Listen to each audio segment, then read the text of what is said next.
Good evening. Tonight's story is not fiction. It is drawn from real documents, real testimony, and real loss. When the night air cools and the streets fall silent, the line between ordinary life and tragedy can feel paper thin.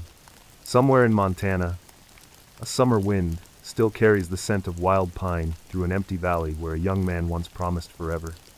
He kept that promise. The world around him did not. Cody Johnson had been married for a little more than a week when he disappeared. Friends remembered laughter, the sparkle of wedding lights, the sound of church bells fading into dusk. They remembered the look on his face when he danced with the woman he loved. He had no reason to think that the vows spoken in front of family and friends would become his last recorded words. The evening after the celebration, he told a coworker he had never been happier. No one could have imagined that within days, his car would sit untouched in a driveway and his phone would fall silent. The police report began like so many others. Missing adult male. Recently married. Last seen leaving his home near Kalispell. At first, no one panicked. Newlyweds sometimes needed space. Maybe he had gone camping. Maybe he wanted to surprise his wife with a romantic gesture. But as the hours passed, optimism gave way to unease. His friends called, texted, waited. The phone never answered. The next morning, one of them drove past the small house where Cody and Jordan Graham had started their married life. The blinds were drawn. The yard looked undisturbed. Nothing seemed wrong, and yet everything did. When investigators entered, they found no sign of struggle. The rooms were tidy. The bed neatly made. The dishes from their last meal stacked by the sink. It looked like a home paused mid-sentence. On the refrigerator door hung a single photograph from the wedding day. Cody's arm was wrapped around Jordan's shoulders. She smiled at the camera, but her eyes seemed distant, almost reluctant. Detectives would later note that detail, though at the time it meant little.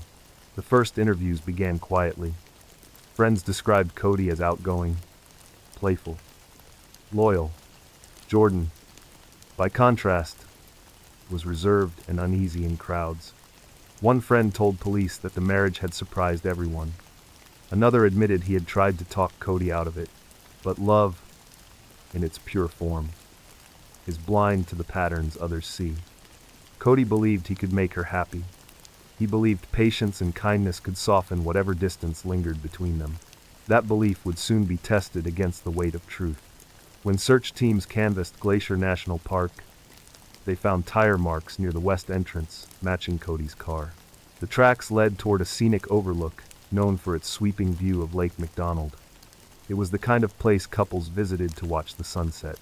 Rangers remembered seeing an Audi parked there late one night, but assumed the occupants were tourists. Days later, helicopters circled above the cliffs while divers scanned the waters below. Nothing emerged. The forensic file would later list unknown event, presumed fatal. It was an antiseptic phrase that concealed a storm of human emotion. Back at home, family members refused to believe he was gone. His mother kept calling his number, leaving voicemails that grew quieter each day. His best friend stood by the mailbox every morning, hoping for a letter or a clue. The community organized candlelight vigils. Pastors spoke of faith tested by silence. Inside the investigation room, a map of the park filled with red pins marked each search zone. Detectives traced cell tower data, reconstructed timelines, interviewed witnesses. One ranger mentioned seeing a young woman alone in the parking lot after dark, sitting in a car with the engine running. Her face, illuminated by the dashboard light, they appeared calm. He could not remember the color of her dress, only the stillness that surrounded her. Forensic specialists studied every digital trail, comparing text messages sent in the final hours before Cody vanished. Among them were words from Jordan that sounded routine on the surface, but, in context, carried a chilling undertone. She mentioned a surprise.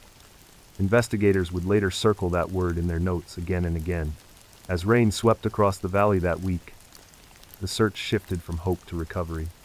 Volunteers combed ravines and wooded trails. Helicopters beat the sky like mechanical hearts. Each day ended the same way, empty-handed. But in the quiet of the evidence room, A single missing item began to matter more than any other. Cody's car keys. Jordan always kept them. That detail, small at first glance, would grow into the cornerstone of a case that still haunts those who worked it. By the time reporters arrived, the story had already left the realm of routine. A husband gone without trace, a bride whose expression never quite matched the words she spoke, and somewhere in the expanse of Glacier National Park, answers waiting beneath stone and water. Tomorrow would bring a discovery that rewrote everything, but for now, the night held its breath over Montana, and a mother whispered her son's name into the dark, hoping it would echo back. When the first story of love is told, it often begins with chance. A crowded room, a glance across fluorescent light, a voice that feels warmer than the rest.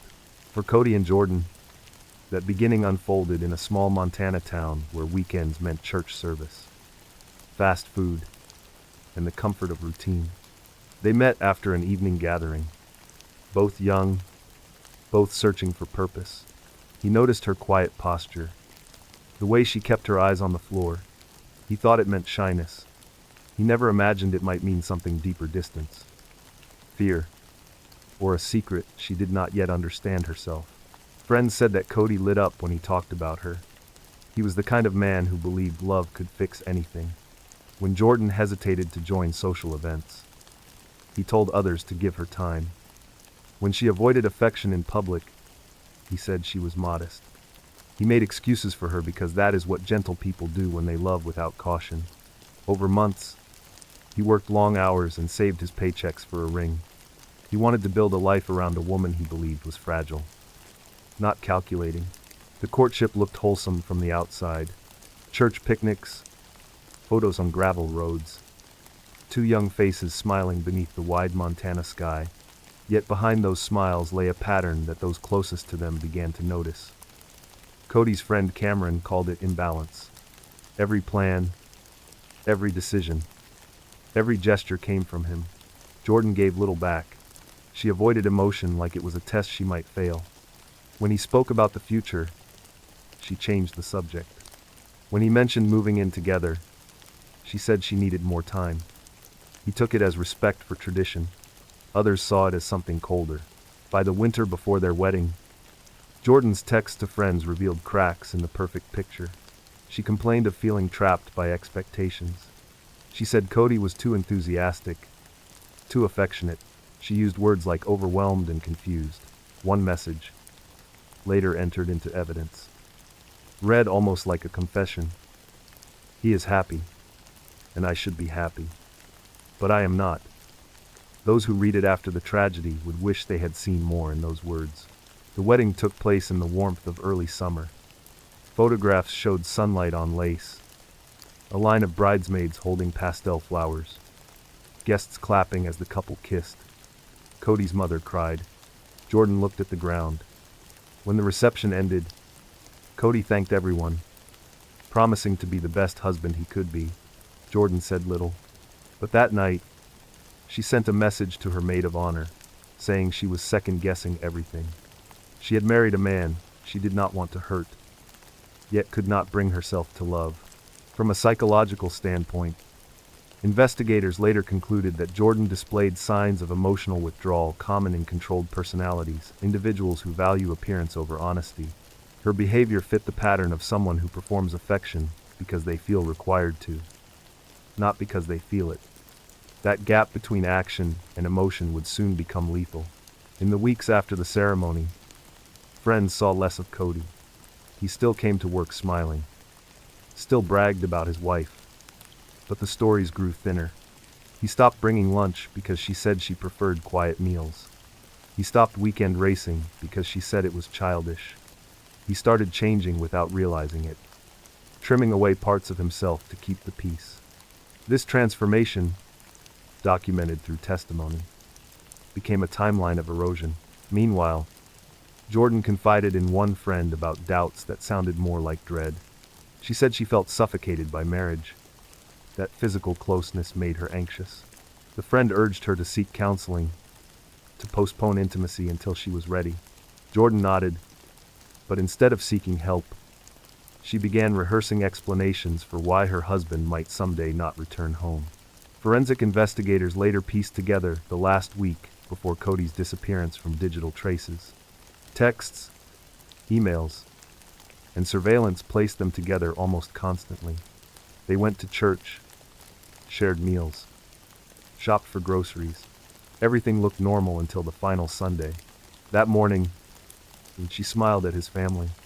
That evening, she sent a chilling message to her friend. "If you don't hear from me, something happened." Within hours, something did. Those who analyze human behavior say that deception leaves a trail long before it turns criminal. There are micro-expressions, inconsistencies, small manipulations. In Jordan's story, the signs were everywhere, but love dulled the warnings. Cody's kindness became the perfect camouflage for danger. He believed in her goodness because he needed to. He ignored discomfort because he wanted the story to end well. But stories that begin with denial rarely end with peace. As night settled over Kalispell, the couple left an ice cream shop hand in hand. Security footage caught them laughing briefly under a streetlight. No one watching could have guessed that, by morning, he would be missing and she would be crafting the first of many lies. The rain that would soon fall across Glacier had not yet started, but the air was heavy with it, a kind of pressure that seemed to warn of something unseen. Inside the small car, two newlyweds drove toward the mountains, unaware that their names were about to enter court transcripts, evidence lists, and late-night whispers. He thought the drive was for reconciliation. She knew it was for something else entirely. Tomorrow, the first search teams would begin their work, and Montana would hold its breath again. Sometimes tragedy echoes across places that have never met. While the search for Cody Johnson continued in the high valleys of Montana, 1,000 miles away, another quiet home was preparing to vanish from the inside out. Different people, different lives, yet joined by one invisible thread: how normal a day can look before everything changes. In the hills of Southern California, the McStay family lived a life that seemed entirely ordinary. Joseph and Summer, two small sons, a dog in the yard, unfinished home projects that could wait until the weekend. They owned a business building custom fountains, the kind that turns stone and metal into art. Their house on Avocado Vista Lane looked like every other on the street, with a white fence, toys in the grass, the smell of dinners cooked from scratch. On the surface, nothing was wrong. The story begins on a Thursday evening. A neighbor waved as Joseph pulled into the driveway. He carried work papers in one hand and a promise in the other to take the boys on a family trip soon. Inside, Summer was packing a small bag for errands the next day. There was laughter, the sound of cartoons, the low hum of everyday life. No one heard the door close for the last time. Days passed before anyone noticed they were gone. At first, it was only silence calls unanswered, texts unread, the faint unease that grows when routine breaks. Then Joseph's brother stopped by and found the door unlocked. Inside the house, the air felt still. 2 bowls of popcorn sat on the coffee table. Eggs in the kitchen had spoiled. It looked like the family had stepped out mid-conversation. Outside, the dogs were hungry and pacing. Forensic investigators described the scene as undisturbed yet eerie. No sign of forced entry, no broken glass, no overturned furniture. The computers were left on, a reminder that someone had been working only hours before. When detectives reviewed the mail, they found bills unopened, a check half written on the counter. The details formed a picture of interruption, not flight. At first, the theory was simple: a spontaneous trip across the border. Surveillance cameras near San Ysidro showed a white SUV parked at a shopping center and 4 blurry figures walking toward Mexico. It seemed possible that the McStays had left voluntarily. The footage was broadcast everywhere. Hope flared, because believing they were alive was easier than accepting the alternative. For nearly 4 years, that grainy video became both comfort and curse. But hope, like evidence, can fade under closer examination. The figures in the video did not quite match the family's heights or clothing. Bank accounts remained untouched. No passport activity appeared. Investigators combed through financial records, phone data, and email accounts. Each lead turned into another dead end. The story drifted into the background of the news cycle, a mystery filed under unsolved. Then, one afternoon, the desert spoke. A motorcyclist traveling near Victorville saw something pale against the sand, a small skull weathered by sun and time. Deputies arrived, and within hours, they found more remains, buried shallow beneath the dust. Forensic teams worked slowly, brushing away layers of soil until the full scope became clear. 4 individuals, 2 adults and 2 children. They had been there for years. DNA confirmed what everyone feared. It was the McStay family, the same family whose smiling photographs had hung on news boards, whose disappearance had spawned countless theories, whose supposed border crossing had been nothing more than coincidence. The discovery rewrote the case overnight. In the evidence log, one item stood out: a small sledgehammer found near the graves. Analysis revealed traces of human tissue, consistent with blunt force trauma. The pattern matched the injuries found on the remains. Whoever had buried the family had done so quickly, using tools of convenience rather than strategy. It was not the work of strangers on the run, it was personal. Detectives retraced the family's final day, reconstructing phone calls, emails, and receipts. One name appeared again and again: Charles Merritt, Joseph's business partner. He had worked with him for years, fabricating parts for the fountains, cashing checks from the company account. Financial records showed that after the family vanished, new checks were written to Merritt himself, forged with Joseph's signature. That detail turned suspicion into accusation. When officers finally arrested him, Merritt claimed innocence. He said he loved Joseph like a brother, but evidence told another story. Cell phone pings, placing him near the McStay home the night they vanished. Gambling records showing a sudden surge of cash. And the simple, damning fact that his alibi dissolved under scrutiny. Emotionally, the community struggled to reconcile the discovery with their memories of the smiling family next door. The house remained, filled with echoes of laughter and the faint smell of paint from unfinished renovations. Neighbors left flowers at the gate. Reporters stood under the sun, describing the Mojave wind that carried both dust and grief. What investigators found in that barren field was not just a crime scene, but a reflection of human contradiction. How trust can coexist with betrayal. How business can hide resentment. How friendship can turn fatal when money runs out. The desert had kept its secret long enough. Now it spoke in bone and silence. Tomorrow would bring the courtroom, the accusations, and a verdict that divided opinion even after it closed. But tonight, in the memory of those who still drive past Avocado Vista Lane, the lights in that quiet house remain forever on, waiting for a family that will never return. The desert sun had not yet risen high when the detectives gathered in the small office of the San Bernardino County Sheriff's Department. Maps covered the walls. Photographs of the McStay family smiled down from bulletin boards. Reminders that behind every evidence tag was a lost world of birthdays and laughter. The discovery of the shallow graves had rewritten everything. What had once been a missing person investigation was now a homicide. And the hardest part was admitting that for years, everyone had been looking in the wrong place. The idea that the family had crossed into Mexico had begun innocently. There had been that grainy surveillance video. 4 silhouettes walking through the border gate. 2 adults and 2 small figures. At first glance, it seemed plausible. The timing matched. The car found nearby made sense. Hope has a way of shaping facts until they fit comfort. Detectives wanted to believe that Joseph and Summer had simply run away from stress, from debt, from ordinary life. But now, that hope felt like betrayal. Investigators retraced every assumption. They reviewed the footage again, frame by frame, under enhanced light. The figures were shorter than the McStays, their gait different. The clothing was not a match. A forensic analyst wrote in his report that visual similarity had been mistaken for identification.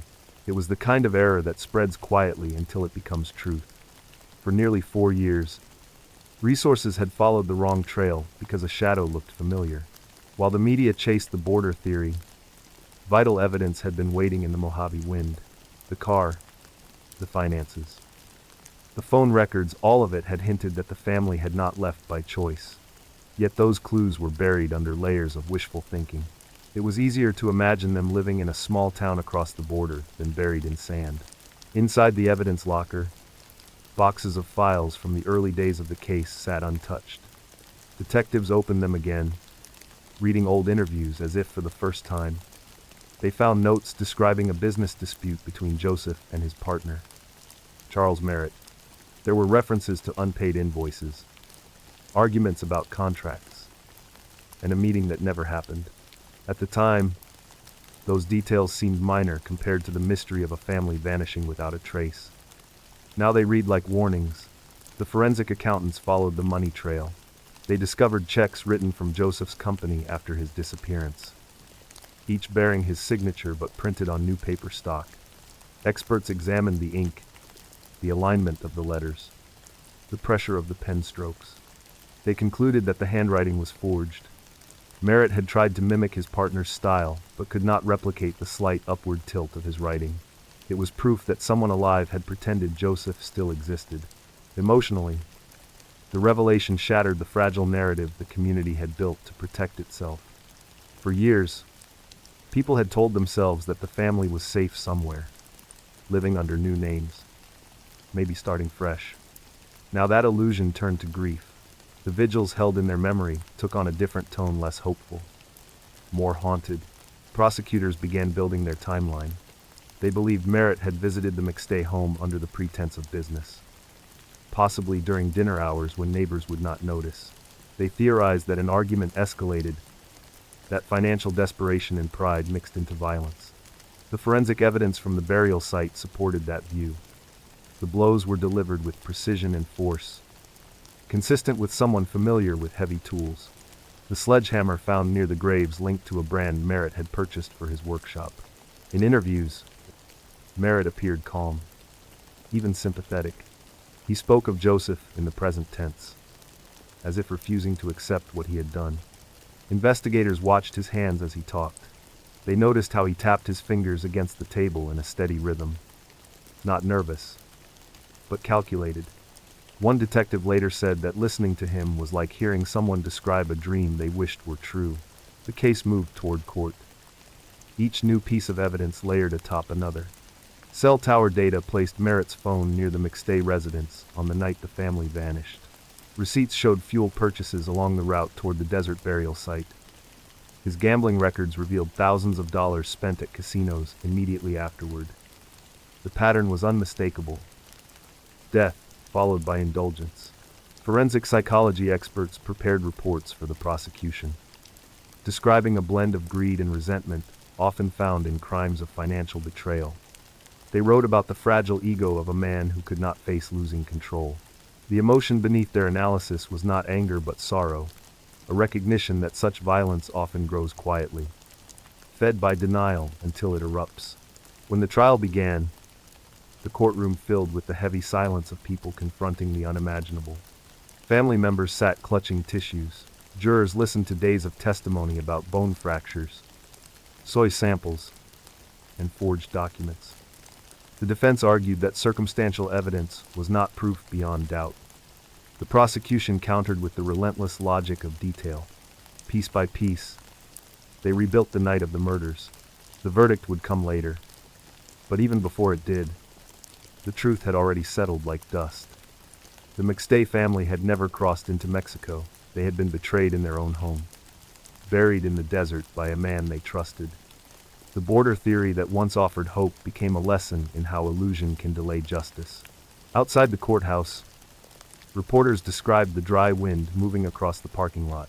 It carried sand, heat, and the faint sense that somewhere, truth had been hiding in plain sight all along.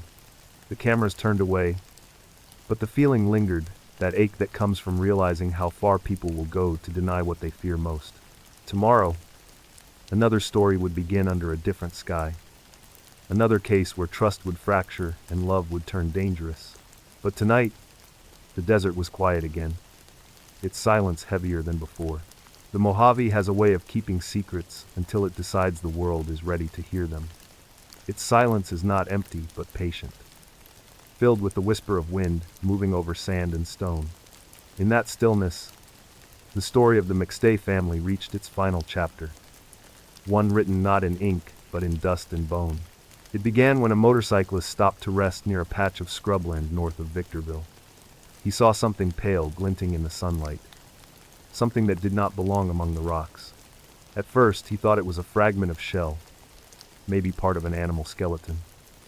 But as he stepped closer, the shape resolved into something unmistakably human. Within hours, the desert that had hidden 4 lives for years was surrounded by yellow tape, police vehicles, and the hum of generators powering floodlights that burned through the night. The recovery process was meticulous. Forensic archaeologists worked on their knees, brushing away layers of sand, one stroke at a time. Each discovery was logged, photographed, and measured against the others. The ground yielded small bones first, then larger ones, then the delicate curve of a skull bleached by Sunday. They found strands of fabric, remnants of clothing, a single child's shoe. The soil told a story that words could barely contain. Investigators quickly realized that this was not one grave but 2. Side by side, shallow and hastily made. The position of the remains indicated that the bodies had been buried in pairs. Adults together, children together. The pattern suggested familiarity rather than randomness. Whoever had done this had not buried strangers. Under ultraviolet light, technicians examined the tools found nearby. One in particular drew attention: a short-handled sledgehammer, its surface stained with traces of rust and something darker. Laboratory analysis later confirmed microscopic residues of bone and tissue. The weapon matched the injuries visible on the skulls. Blunt force trauma delivered with speed and precision. When the coroner's team transported the remains to San Bernardino, the weight of what they carried was not measured in pounds, but in stories. In the sterile light of the morgue, they began the work of giving names back to the bones. Dental records matched first, then DNA confirmed it. The McStay family had been found: Joseph, Summer, and their 2 little boys. Gone for years, but now home in the only way left to them. Emotion rippled through the investigators' ranks. Even seasoned officers felt the heaviness of the scene. They spoke quietly, their usual detachment eroded by the presence of tiny bones among the larger ones. Some said the desert seemed to grieve with them, that the wind itself sounded mournful that evening as it swept through the canyons. The discovery changed everything. Journalists returned to the story they had once abandoned, broadcasting live from the desert under headlines about long-awaited answers. Family members gathered, their expressions a mix of sorrow and disbelief. They had spent years imagining distant possibilities: witness protection, relocation, even voluntary disappearance. Now, all speculation collapsed into a single truth: the people they loved had never left at all. Forensic anthropologists reconstructed the sequence of events through fracture patterns and soil layering. They estimated the burial had occurred soon after the disappearance, meaning that for all the time the world searched for them, the McStays had been lying less than 2 feet beneath the surface. The blows that ended their lives were delivered with controlled rage, not frenzy. Each strike deliberate. It suggested someone who had convinced himself that what he was doing was necessary. The prosecution later described the graves as both careless and intimate. Careless because the killer had not buried them deeply. Intimate because of the positioning the family together, as if even in death they could not be separated. It was a paradox of cruelty and twisted affection, an image that haunted jurors and reporters alike. Emotionally, the discovery marked the end of hope, but also the beginning of justice. There is a strange comfort in certainty, even when the truth hurts. The unknown is a wound that never closes. Confirmation, however painful, at least allows healing to start. The McStay relatives spoke of relief mixed with horror, of gratitude to the investigators who refused to give up, and of anger at the man who had turned friendship into murder. In the following days, The desert site became both sacred ground and crime scene. Visitors left flowers and small toys near the taped perimeter. Detectives returned repeatedly, combing every inch for additional clues. Each gust of wind erased footprints, reminding them that time was still the enemy. When night fell, the temperature dropped sharply. The officers on guard duty said they could hear coyotes in the distance, their calls echoing across the open land. The sound was eerie, but fitting a lament for what had been lost, and perhaps a warning about what greed and betrayal can do when left unchecked. By the time the remains were carried out in covered stretchers, the sky had begun to turn the color of ash. Reporters fell silent. The desert, having told its secret, settled back into stillness. The truth lay bare now, impossible to unsee. Tomorrow, the case would move to the courtroom, where evidence would speak and justice would try to match the weight of grief. But no verdict, no sentence, could restore what had been buried beneath that unforgiving sand. When the cuffs clicked shut around Charles Merritt's wrists, the sound was almost delicate, a quiet end to a story that had begun with friendship. Outside the courthouse, wind tugged at camera cables and carried the dry taste of desert dust. Reporters shouted questions that he did not answer. He kept his eyes low, face pale, hands steady. To those watching, it was the look of a man resigned to gravity.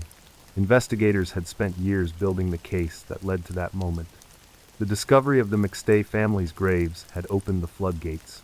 Every assumption was reevaluated, every document reread. The financial link between Merritt and Joseph became the thread that tied motive to action. Together, they had built fountains for wealthy clients, art pieces that blended metal and water. The business had promise but also debt. When invoices went unpaid, pressure grew. Joseph wanted to restructure. Merritt wanted control. In interviews, co-workers described tension between them. Joseph was precise, methodical. Merritt was impulsive, skilled but temperamental. He had a gambler's appetite for risk. On more than one occasion, he borrowed company funds to pay personal bills, promising to replace them later. The later never came. When Joseph discovered missing money, he confronted his partner. According to prosecutors, that confrontation lit the fuse. Forensic accounting painted a picture of desperation. In the days after the family vanished, new checks appeared with Joseph's name forged at the bottom. Bank cameras captured Merritt depositing them. The signatures were close but not perfect.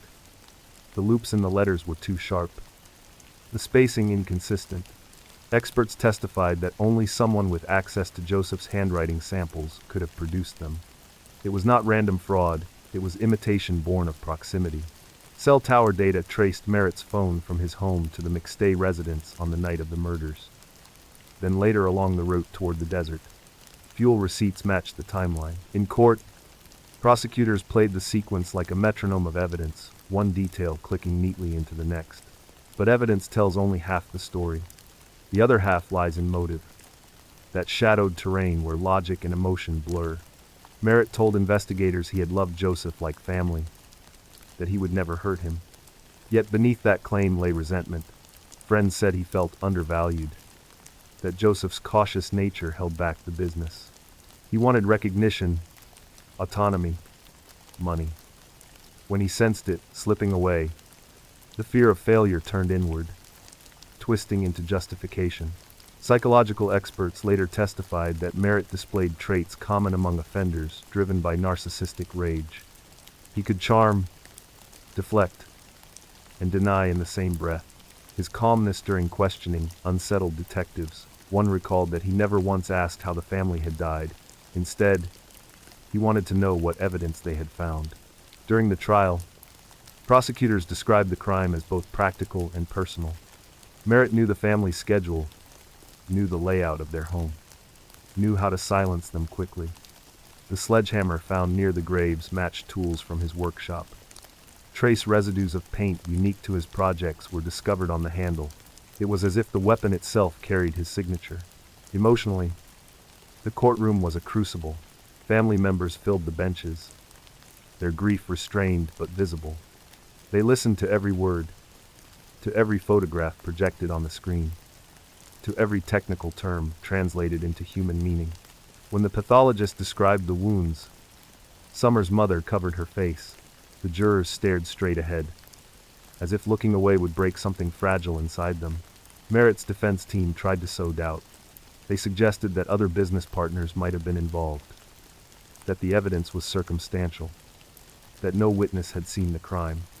But the cumulative weight of detail was impossible to ignore. The forged checks, the phone records, the gambling spree that followed all formed a pattern too precise to dismiss. Reporters wrote that Merritt seemed almost detached throughout the proceedings. He leaned back, took notes, occasionally smiled at the jury. Only once did he show visible anger when the prosecutor called him greedy. He shook his head slowly, lips tightening. It was the only moment the mask slipped, revealing something colder than denial. Indignation at being called ordinary. Forensic experts closed their testimony with quiet precision. They presented the timeline, the argument at the McStay house, the transportation of the bodies, the burial in shallow graves, and the financial transactions that followed. The jury sat through days of technical language that eventually distilled into one clear conclusion. When the verdict was read, there was no outburst, only silence. The judge thanked the jury for its service. Merritt blinked once, nodded, and looked toward the floor. In that stillness, justice and tragedy met in the same breath. Outside, the desert wind blew as it always had, indifferent yet eternal. The courthouse steps filled with reporters broadcasting closure that felt incomplete. Because in every solved case, there remains an echo, a reminder that human greed, once awakened, leaves no winners. As the sun set behind the courthouse, the story of the McStay family reached its legal end. But for those who loved them, the sentence was only a symbol. Real justice existed somewhere beyond the paperwork, in the memory of laughter, in the quiet resolve to remember them as more than victims. Tomorrow, another life would enter the narrative. Another ordinary day turning dark under the same fragile sky. The English countryside has a softness that hides its darkness well. Fields roll under fading light. Villages settle into quiet. And from the outside, everything appears calm. It was on such a summer evening that Megan Newborough left her family home, carrying nothing more than her phone, her keys, and the kind of nervous excitement that comes when something new might be beginning.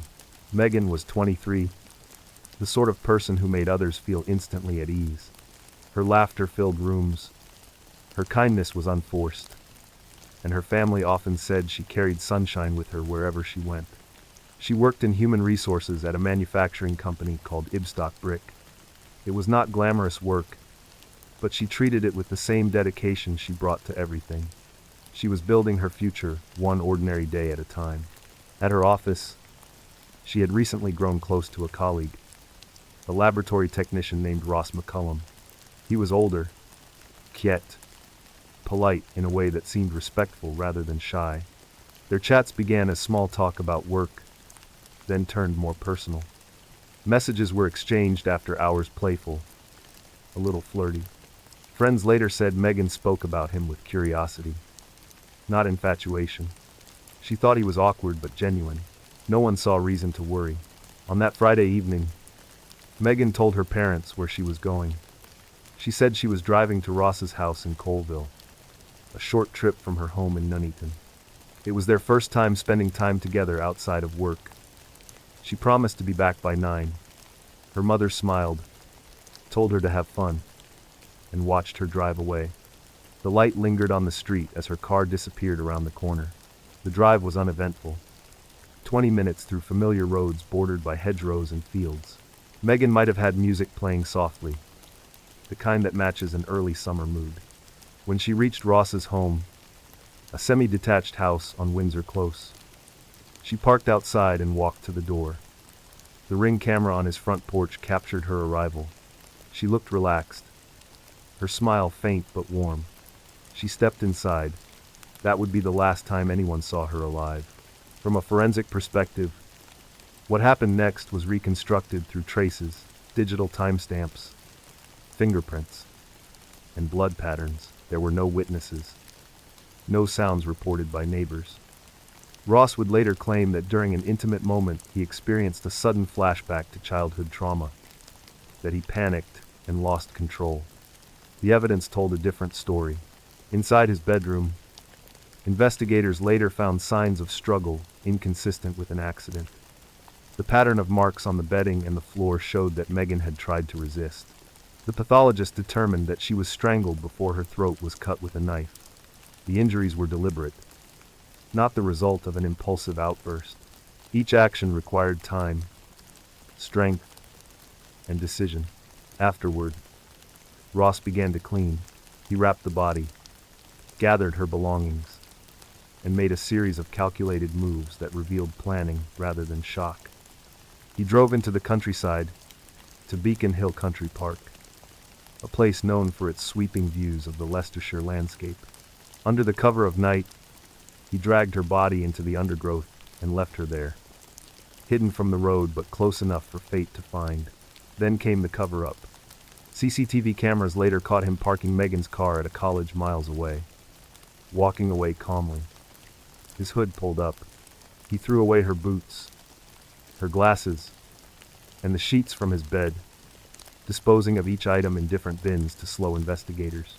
Back at home, he searched the internet for serial killers, reading about how they had been caught. The history of his computer became a mirror to his mind, curious, detached, studying his own reflection through others' crimes. While he erased evidence, Megan's parents waited at home, watching the clock. 9 came and went. Midnight passed. They called her phone again and again. No answer. The next morning, they reported her missing. Their voices trembled as they described her reliability, her habit of checking in. Officers began tracing her route, retracing her last known movements. Ross answered the door politely when the police arrived. He acted concerned. He even volunteered to help with the search. He walked alongside officers through the night, pretending to look for the woman he had killed only hours earlier. When the search dog found Megan's body near the country lane, Ross was there, close enough to hear the officer's radio crackle with the discovery.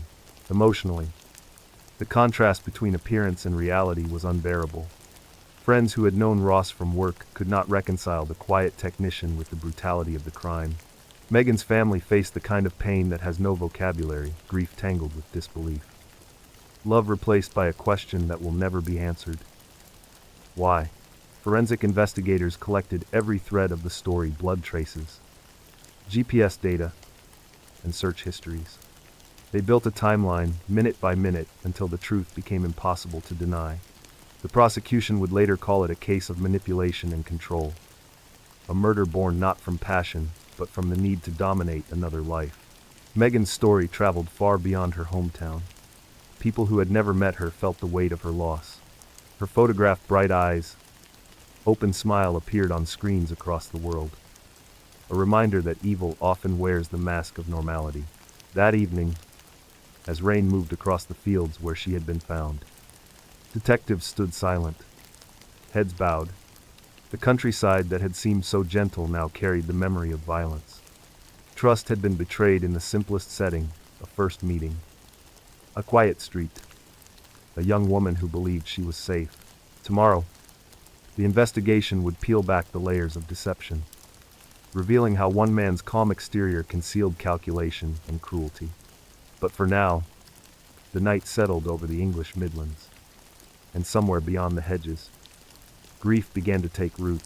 In the quiet days following his arrest, Ross McCullum tried to build a version of himself that could survive the truth. He spoke softly, his voice steady, almost apologetic. To the detectives across the table, it was the calmness that unsettled them most. Those who have done monstrous things often tremble or rage when confronted. Ross did neither. He explained, justified, analyzed. He seemed to view his actions as an event to be studied rather than confessed. Psychologists who later examined him described a complex personality shaped by control and isolation.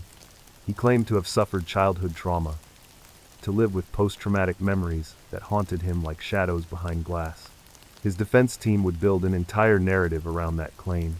They said he had flashbacks, that the killing of Megan Newborough was a sudden dissociation, not a conscious choice. But the evidence inside his home told another story, a story of planning, concealment, and composure. Investigators cataloged everything in his room. The computer that contained searches for famous killers, the discarded bedding soaked through at the edges, the freshly cleaned knife tucked neatly inside a drawer. On a shelf, there were small plastic figurines arranged with mathematical precision. Nothing about the space suggested chaos. It suggested control. When experts in behavioral forensics reviewed the timeline, they noted how deliberate each step had been. He strangled her, cut her throat, wrapped the body, disposed of evidence, staged the scene, and created digital alibis. Each action required calm thought and time. Trauma might explain violence, born in panic, but it could not explain the calculated order that followed. Emotionally, the picture that emerged was one of entitlement rather than madness. Ross believed he deserved affection. That rejection was a kind of betrayal. When Megan spoke about wanting to take things slowly, when she mentioned the future as something hopeful and independent, something inside him recoiled. In his mind, her choice to leave was not hers to make. That belief, forensic psychologists later said, was the quiet seed of domination. In interviews, he shifted between self-pity and detachment. He spoke of his own pain more than hers. He said he did not remember the moment of the killing, that everything went black. But when asked about what came after the cleaning, the disposal, the research, his recall was exact. He remembered where he parked her car, where he threw her belongings, how he folded the sheets before discarding them. The selective memory was too precise to be genuine. Friends from work described him as polite but odd. He often seemed disconnected, speaking in rehearsed sentences as if reading from a script only he could see. He rarely smiled. He had few close relationships, yet he was observant in ways that unsettled others. He noticed small details, what people wore, how they moved, the tone of their voice. In hindsight, those who knew him realized he was cataloging people, collecting data like samples in a lab. Prosecutors later told the jury that his intelligence and self-awareness were proof of responsibility. They argued that he knew right from wrong, that he had spent hours after the murder constructing lies to protect himself. They played audio of his police interviews, the soft cadence of his voice as he spoke about Megan in the past tense without visible emotion. The contrast between his calm and the brutality of his actions chilled the room. Emotionally, the trial became more than a pursuit of justice. It was an exploration of how evil can look ordinary. The photographs of Megan's bright face projected above him made the distance between victim and killer feel infinite. Her family watched with silent dignity, their grief absorbing every word. Behavioral analysts described Ross as someone who sought control through intimacy. The act of taking a life became, for him, the ultimate assertion of power. The experts emphasized that this was not a man overcome by a momentary lapse, but one whose internal narrative allowed cruelty to masquerade as need. His defense argued diminished responsibility, citing his mental health history. The prosecution countered that empathy and conscience were present but ignored. He had not lost control. He had surrendered it willingly. As the testimony unfolded, the details blurred into patterns. There was the digital search for the Yorkshire Ripper, the message to Megan's phone after her death, the composure during the search when he led police toward the body. Each act formed a portrait of duplicity, a man who studied how others were caught and then repeated their mistakes because arrogance convinced him he would not be one of them. When court recessed for the evening, journalists gathered outside. The story spread quickly, carried across social feeds with the same fascination and horror that follow modern crime. But behind the headlines, Megan's loved ones faced the quiet work of grieving. They visited the park where she was found, placed flowers among the bracken, and whispered prayers into the breeze. The world debated psychology and motive while they confronted absence. In the end, the case revealed less about trauma and more about choice. Ross McCullum chose silence over confession, calculation over remorse, control over empathy. His actions dismantled a family and left a community scarred by the knowledge that danger can hide behind politeness. When the courtroom lights dimmed that night, the chairs still held the warmth of those who had sat through hours of testimony. Outside, the city exhaled a slow, uneasy breath. The trial would continue, but the truth had already been laid bare. The line between composure and cruelty can be as thin as a whisper. Night settled over Leicestershire with a kind of deceptive peace. The last light drained from the sky, leaving only the soft outline of trees against a bruised horizon. In that quiet, Ross McCullum drove through the winding roads that led to Beacon Hill Country Park. The air smelled of grass and damp earth. Somewhere behind him, Megan Newborough's body lay wrapped in fabric, silent in the back seat. The hum of the engine was steady, methodical, almost gentle. The park is beautiful in daylight. Families hike there. Children chase butterflies. Couples walk hand in hand through fields that open to sweeping views of the countryside. At night, the same hills turn shadowed and endless. No streetlights, only the faint reflection of moonlight on leaves. McCullum drove until he found a narrow lane bordered by tall bracken. He turned off the engine, stepped out, and listened. The only sounds were wind and the slow ticking of the cooling motor. Forensic investigators later retraced his movements using GPS data from his phone and the car's internal system. They determined that he spent roughly 20 minutes at the location. The soil near the roadside bore marks of dragging, parallel grooves leading from the pavement into the undergrowth. Fragments of fabric matching Megan's clothing were found snagged on a thorn bush. The evidence told a simple, horrifying story. After leaving her body hidden among the ferns, McCullum returned to the car and began the process of erasing himself from the narrative.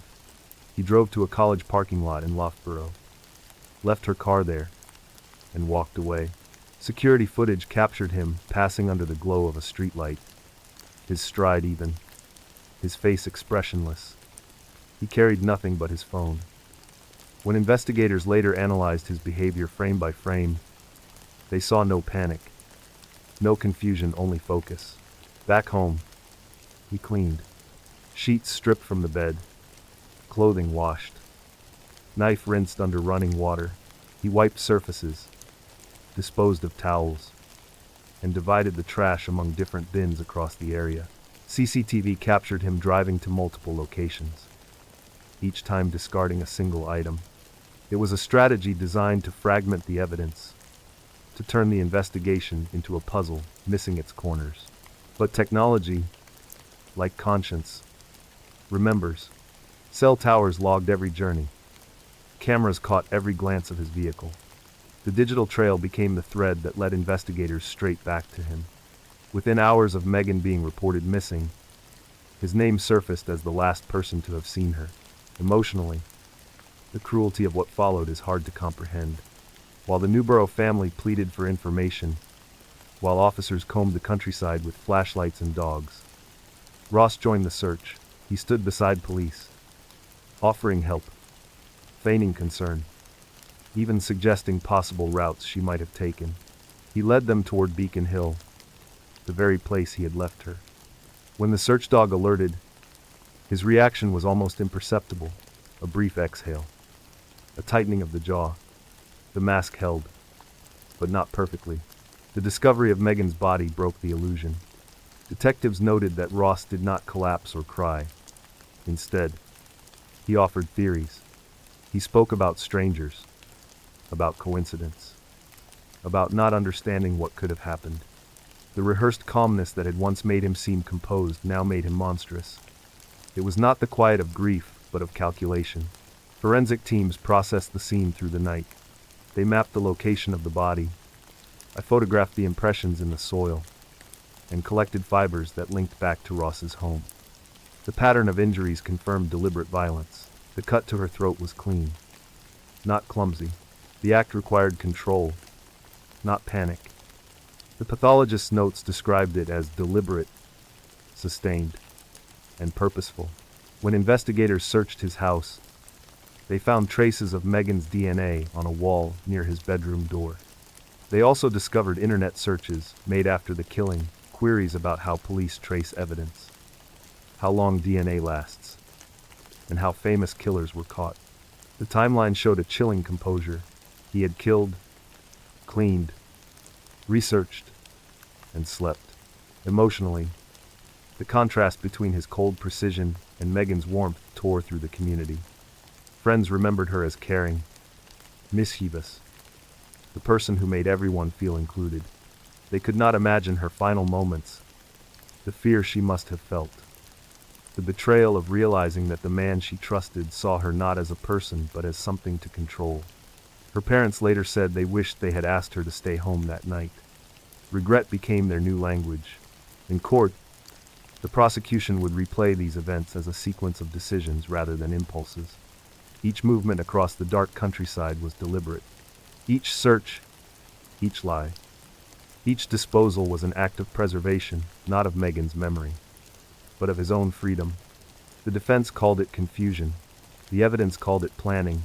As dawn rose over Beacon Hill the next morning, mist covered the fields.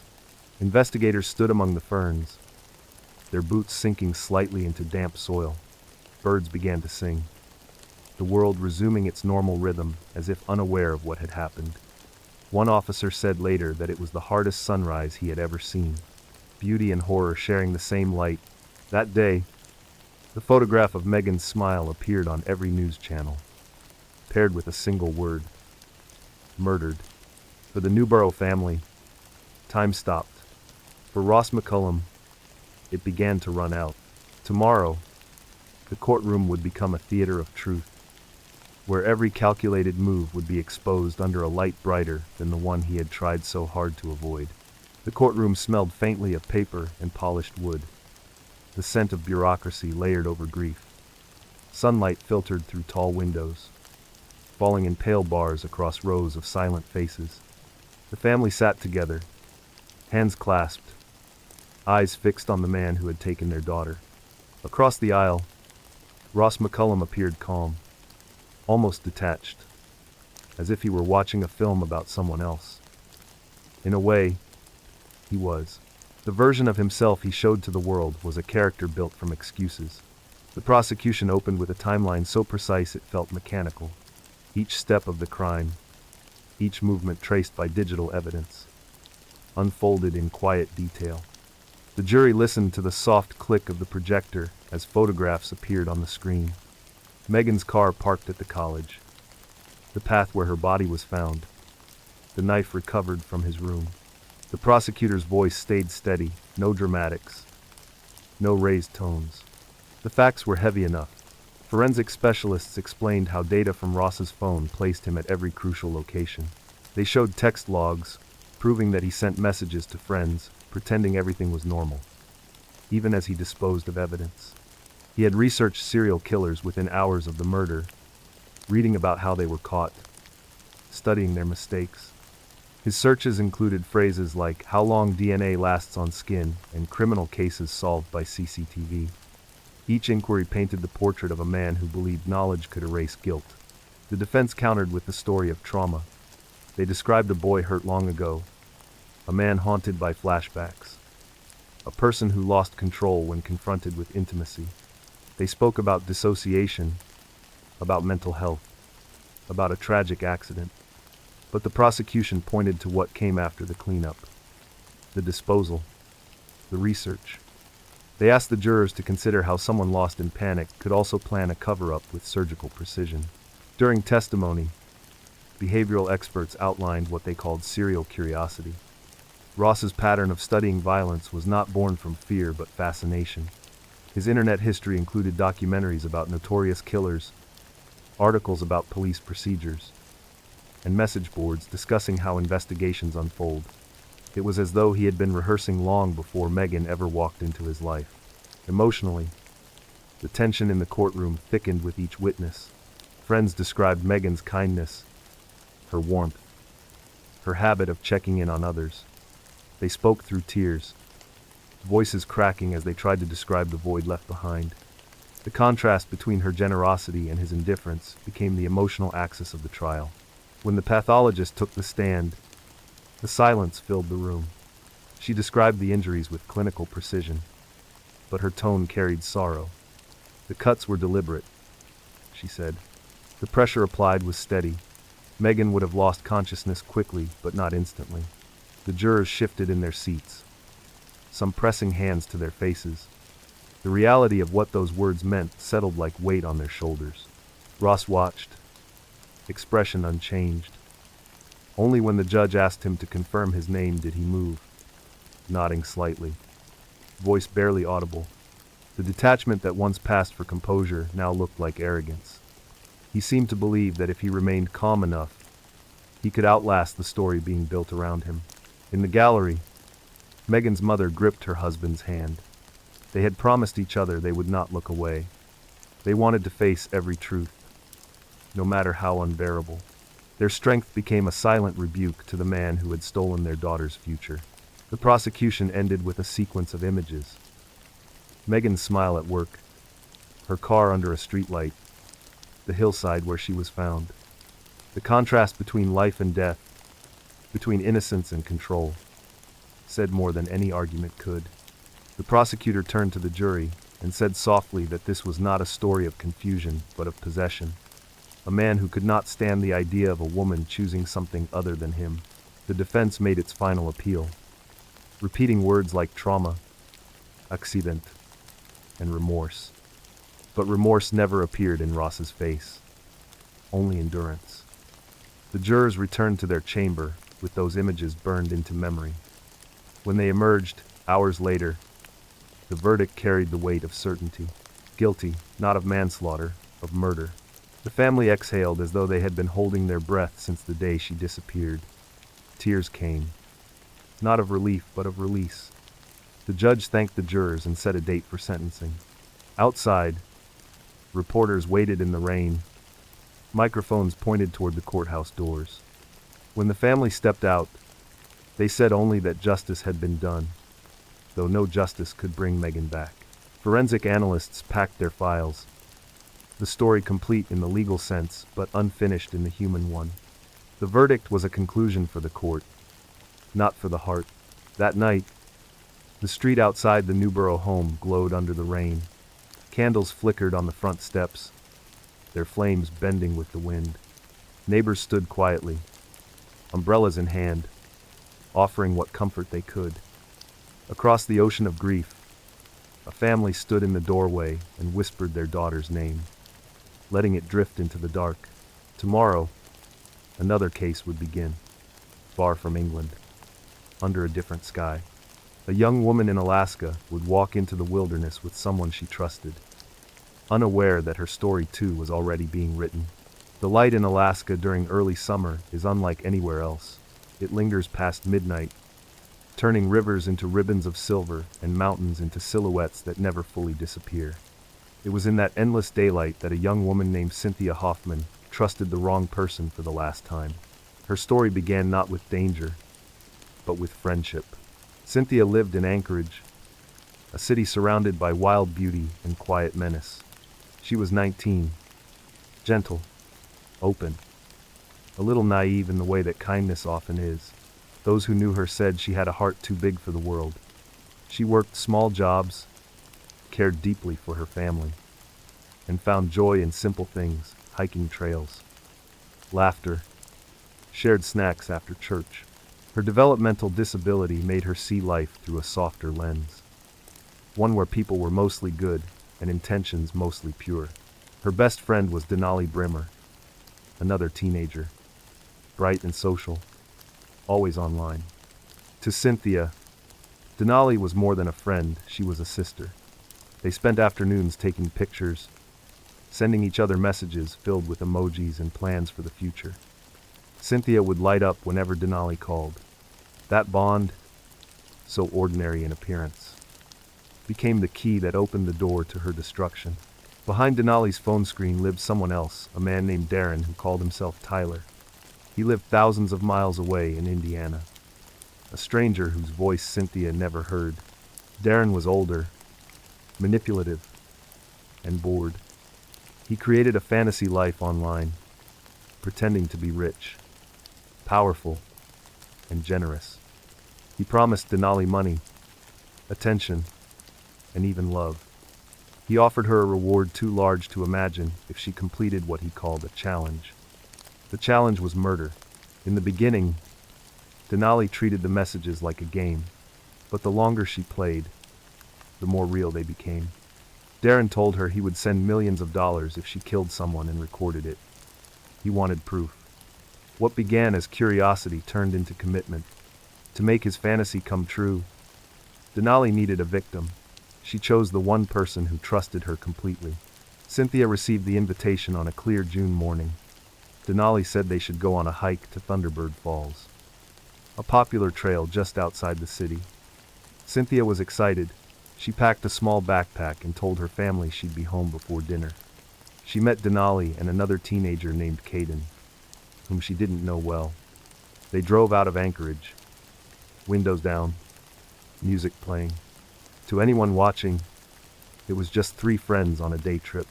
The trail wound through birch trees and along the Eklutna River. Water rushed below the cliffs, cold and constant. At some point, the laughter faded. Denali and Caden led Cynthia off the main path, down toward the riverbank where few people went. There, the tone changed. Duct tape appeared. Cynthia's hands were bound. Confusion turned to fear. She asked why, but the only answer was silence. Then Caden raised the gun. A single shot to the back of her head. The sound vanished quickly into the roar of the river. Cynthia fell forward, her body slipping into the water. The two stood over her for a moment, breathing hard, neither speaking. Denali pulled out her phone and began recording. She took pictures and video, proof for the man waiting online. In that instant, friendship became evidence, and innocence became currency. They left her there and drove away, the car filled with the quiet hum of denial. Later that evening, Denali sent the files to Darren. He replied with empty words of praise and promises of payment that would never come. She believed him. 2 days later, a passerby spotted something in the river, pale against the current. It was Cynthia. Her body was still bound, the duct tape bright against the dark water. Investigators arrived, documenting every detail: the bindings, the wound, the absence of her shoes. They noted the direction of the current, the estimated time of death, the angle of the shot. The river gave up its secret reluctantly, piece by piece. Emotionally, the crime stunned Anchorage. The idea that a teenager could lure her friend to her death for online validation defied understanding. The police worked quickly, tracing phone data, messages, and social media accounts. Within days, the names emerged: Denali, Caden, and the stranger behind the screen, Darren. When detectives confronted Denali, she tried to lie at first, then broke down. Her story spilled out in fragments: how the man had promised her money, how he had told her what to do, how she had chosen Cynthia because she thought it would be easy. Her words were almost childlike, filled with confusion and guilt. But the reality of her choices could not be softened. She had planned, recruited, and watched. Forensic analysts examined the phones, recovering the deleted messages and the photographs Denali had sent. The evidence was undeniable. It showed not only the crime, but the casualness with which it had been shared. One detective said it felt less like a murder investigation and more like unearthing a new kind of evil violence outsourced through a screen. Cynthia's father, Timothy, and spoke to reporters, his voice trembling but clear. He said his daughter had trusted everyone, and that trust had killed her. He asked people to remember her, not for how she died, but for how she lived with an open heart. As the case unfolded, the world learned that Darren had never intended to pay anyone. He had orchestrated the killing for amusement. He watched through his screen while lives unraveled thousands of miles away. The cruelty was boundless because it was remote. That summer in Alaska, the sun never truly set. It hovered above the horizon like an unblinking eye, casting light over a community that could not understand what it had witnessed. The trail reopened weeks later, but for those who knew, The sound of rushing water would never again feel peaceful. Tomorrow, the investigation would widen, reaching across state lines to uncover the full extent of manipulation and deceit. And the question that haunted everyone remained the same. How could friendship become a weapon in the hands of someone who never even left his room? Long before Cynthia Hoffman's name appeared in headlines, Darren Schillmiller had already begun crafting the fantasy that would destroy her life. From a small room in Indiana, he sat before a glowing screen, creating an illusion powerful enough to cross thousands of miles and turn strangers into killers. His world existed entirely online, an ecosystem of deceit where usernames replaced faces and reality bent to desire. He called himself Tyler. His fake persona was young, wealthy, generous. He told stories about a mansion, fast cars, and endless money. He sent photos stolen from other accounts, careful to choose ones that looked authentic but not famous. Over time, he learned what people wanted to hear. For some it was love, for others adventure. For Denali Bremer, it was attention and validation. When she first encountered Tyler, she thought she had found someone who truly saw her. She could not have known that she was chatting with a manipulator who used empathy as a weapon. Digital forensics later revealed the depth of his control. Investigators found thousands of messages exchanged between Darren and Denali. The tone shifted slowly from affection to command. He asked her to send photographs, then pushed boundaries further, suggesting challenges that tested her loyalty.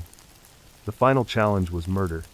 He offered a sum of money so large it sounded absurd. But Denali believed him. The promise of wealth and approval became the leash around her neck. From a psychological perspective, Darren displayed traits consistent with sadistic narcissism. He derived power from distance, enjoying control without direct risk. He had no personal connection to Cynthia, no tangible motive. What he wanted was to prove he could make others obey. It was domination disguised as romance, cruelty delivered through text. When investigators examined his devices, they uncovered multiple online identities.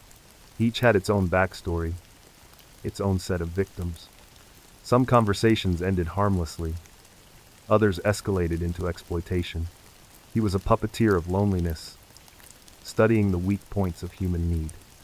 One digital crime analyst described his messaging patterns as linguistic grooming, slowly shaping language to remove resistance. Every "you can trust me" message chipped away at doubt until morality dissolved. Emotionally, what makes Darren's crime so terrifying is its detachment. He did not need a weapon. He needed only Wi-Fi and the ability to type. The physical act of killing was carried out by teenagers he would never meet. Yet his fingerprints were all over the result. In court, prosecutors would later call him the architect of remote murder. His keyboard was his trigger. When Denali confessed, she spoke about him with a strange mixture of fear and affection. She said she felt like she owed him, that he had made her believe they were partners in something greater. The delusion was complete. He told her when to buy duct tape, what angle to record from, and how to dispose of evidence. He even told her what to say afterward. Each instruction arrived with the same signature phrase: "Do this for us." The forensic report cataloged every step. Location data placed Darren's phone at home during the killing. He was not even out of bed when Cynthia was shot. Yet at that exact time, messages flowed between him and Denali. They contained words of encouragement, emojis of hearts, and after the act, praise. The cruelty of that detail stunned investigators. They had seen manipulation before, but never such remote precision. When the FBI arrested him, Darren was quiet. He did not resist. He asked for his glasses, then for a drink of water. Agents noted how calm he appeared, as if he had been waiting. On his computer they found folders named with women's first names, each containing messages, photos, and videos. Cynthia's folder was the newest. In his search history were articles about true crime documentaries and legal penalties for homicide. Emotionally, the case challenged the very idea of accountability. How do you punish a man who kills without leaving his chair? The courtroom transcripts show moments of disbelief. Jurors shook their heads.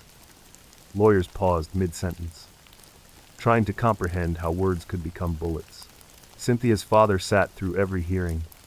He listened as prosecutors read aloud the messages where his daughter's death was planned like an errand. He said later that the hardest part was hearing how casually they spoke about it. No rage, no urgency, just logistics. The digital age had turned murder into project management. Forensic psychologists warned that Darren's behavior was not isolated. Technology had made manipulation scalable. A single predator could reach countless people, adjusting the illusion for each one. The Hoffman case became a grim textbook for training investigators in cyberpsychology. The key lesson: cruelty no longer requires proximity. When Darren's sentence was read, he showed no emotion. The judge called him a predator who weaponized connection. The courtroom was silent except for the sound of Cynthia's mother crying. The prosecutor closed his files. The bailiffs led him away. And still he said nothing. His power ended where the signal did. In Anchorage, the sun hung low over the mountains, refusing to set. People left flowers at Thunderbird Falls, their petals trembling in the wind. The river moved on, indifferent, carrying the weight of memory downstream. Denali would spend the rest of her life behind bars, and Darren would be in prison. But justice felt hollow. The internet that linked them remained vast and unstoppable, its glow flickering in every home like an open door that no one could fully close. Tomorrow, another tragedy would unfold under a different sky. Far away, in a quiet suburb of Melbourne, another young woman would mistake politeness for safety, unaware that obsession was already watching from the shadows. The trail to Thunderbird Falls twists through birch trees and along cliffs that echo with the sound of rushing water. On that June day, the air was crisp, the river below full from melted snow, and sunlight flickered through the leaves like a strobe of innocence. Cynthia Hoffman walked that path with the two people she trusted most. One was her best friend, the other she barely knew. Trust can be the easiest way into danger because it never feels like danger until it is too late. The hike began with laughter. Photos from that morning show Cynthia smiling, hair tucked under a cap, unaware that those images would become evidence. To her, it was just another adventure, a chance to spend time with Denali Bremer, the girl she called her sister. But for Denali, it was a mission born of manipulation. In her pocket was a phone connected to a man thousands of miles away, a man waiting for proof that she could kill. They left the main trail, saying they wanted to get closer to the river. The noise of the falls grew louder, masking the sound of movement. The rustle of tape pulled from a roll. Cynthia asked what they were doing. There was no answer. The duct tape went around her wrists, her ankles, her mouth. Panic rose, but her voice was muffled. She was 19, small, trusting, terrified. Forensic analysis later reconstructed the next moments with painful clarity. Caden Mintosh held the gun, a 9mm pistol borrowed without permission. He aimed at the back of her head and fired once. The bullet entered at close range, passing through tissue and bone before exiting above the brow. She fell forward into the riverbank mud. Her body convulsed briefly, then went still. Death was instantaneous, the medical examiner said, though the violence lingered like an echo. Denali pulled out her phone and began recording. She captured the body, the wound, the tape. She took still photos, then video, following Darren's instructions. In the footage, the river is loud and steady. Indifferent, you can hear wind through the trees, the ordinary sounds of nature colliding with something unspeakable. Those images would later be shown in court under strict supervision. Prosecutors watching jurors flinch as cruelty unfolded in pixels. After the shooting, they pushed Cynthia's body into the shallow water. The current pulled her a few feet downstream before she caught on a rock. They left her like that, fast down, bound, abandoned. Forensic divers found traces of mud under the duct tape, confirming that she had been placed in the river after death. They also found a bullet casing embedded in the soil. The imprint of Caden's shoe matched tracks nearby. Each clue formed a map of betrayal. When police received the missing person report 2 days later, the search began with hope. Cynthia had gone hiking with friends. Maybe got lost.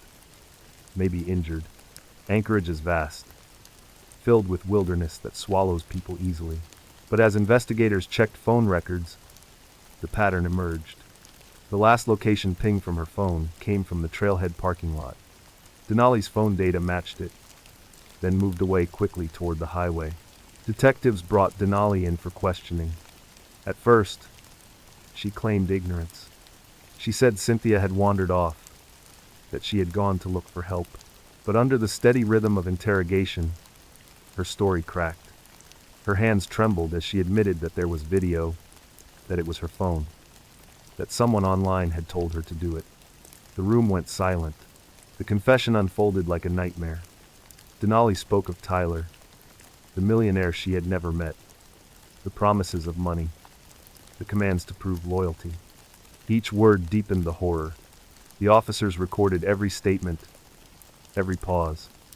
In another room, technicians traced the IP address behind Tyler's messages, finding Darren's location within hours. Emotionally, the case shook even seasoned investigators. They had seen violence, but not this, a friendship turned execution, orchestrated by someone staring at a screen far away. One detective later said it felt like trying to hold smoke. There was no single villain in front of them. Only devices, messages, digital ghosts that had guided real hands to kill. The community's grief was collective. Vigils formed near the falls. People brought candles, flowers, stuffed animals. They spoke about Cynthia's kindness, her innocence, her joy. Her father stood before cameras, his voice steady but hollow. He said she died because she believed everyone deserved love. Those words lingered in the air long after the microphones turned off. The forensic work continued for months. Analysts examined every pixel of the footage, each text message, every transaction that Darren claimed he would send. They built timelines of manipulation, charts that stretched across time zones. When prosecutors finally charged all three, Darren, Denali, and Caden, they presented the case as a chain of command that began in one state and ended in another with a single pull of a trigger. Emotionally, the trial became a reckoning with technology itself. How could a phone conversation turn into murder? How could a promise of imaginary money override morality? Experts in digital behavior testified about the power of online grooming, how isolation and validation can create obedience stronger than fear. The jurors listened, struggling to understand how friendship could be rewritten into execution orders. Cynthia's story was retold again and again in headlines, podcasts, and classrooms. It became a warning about vulnerability in the digital age. But for her family, it was simply the story of a daughter who never came home. As summer turned to autumn, the leaves along the trail began to change color. The falls still roared. Tourists still hiked, unaware that beneath the sound of water lay the memory of a girl whose trust was used as currency. Nature continued as if nothing had happened. But the people who knew would never walk that path the same way again. Tomorrow, the narrative would shift once more, traveling from Alaska's wilderness to the suburbs of Australia, where another young woman's kindness would be mistaken for invitation, and another life would be stolen by obsession wearing a polite smile. The investigation that followed Cynthia Hoffman's murder moved faster than anyone expected.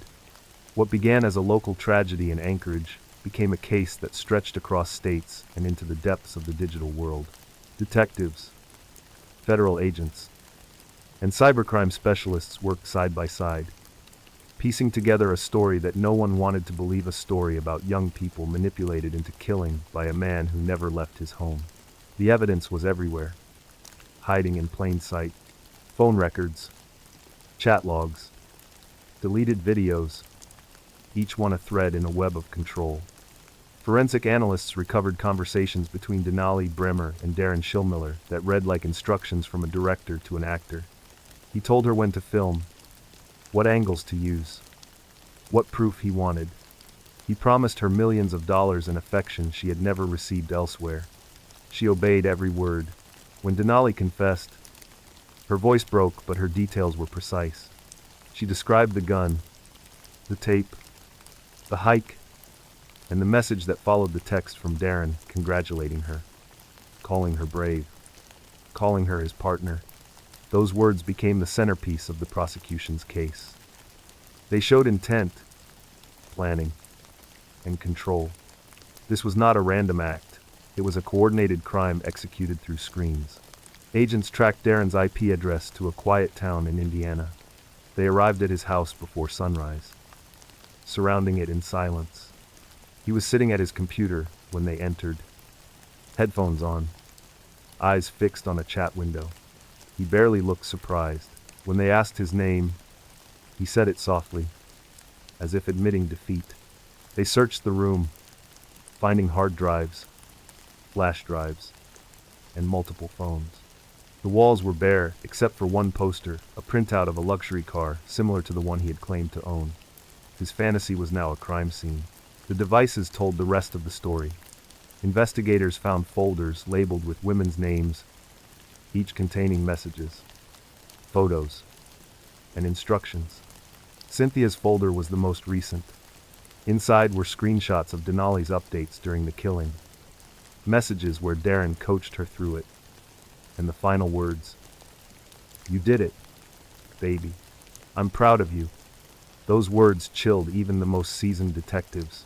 Denali's arrest came soon after. She was picked up outside her home, still using her phone to message Darren. When confronted with the evidence, she broke down completely. She said she had been scared to disobey him, that she thought he would ruin her life if she didn't do what he said. Her fear was real, but it did not change what. The third arrest was Caden Mintosh.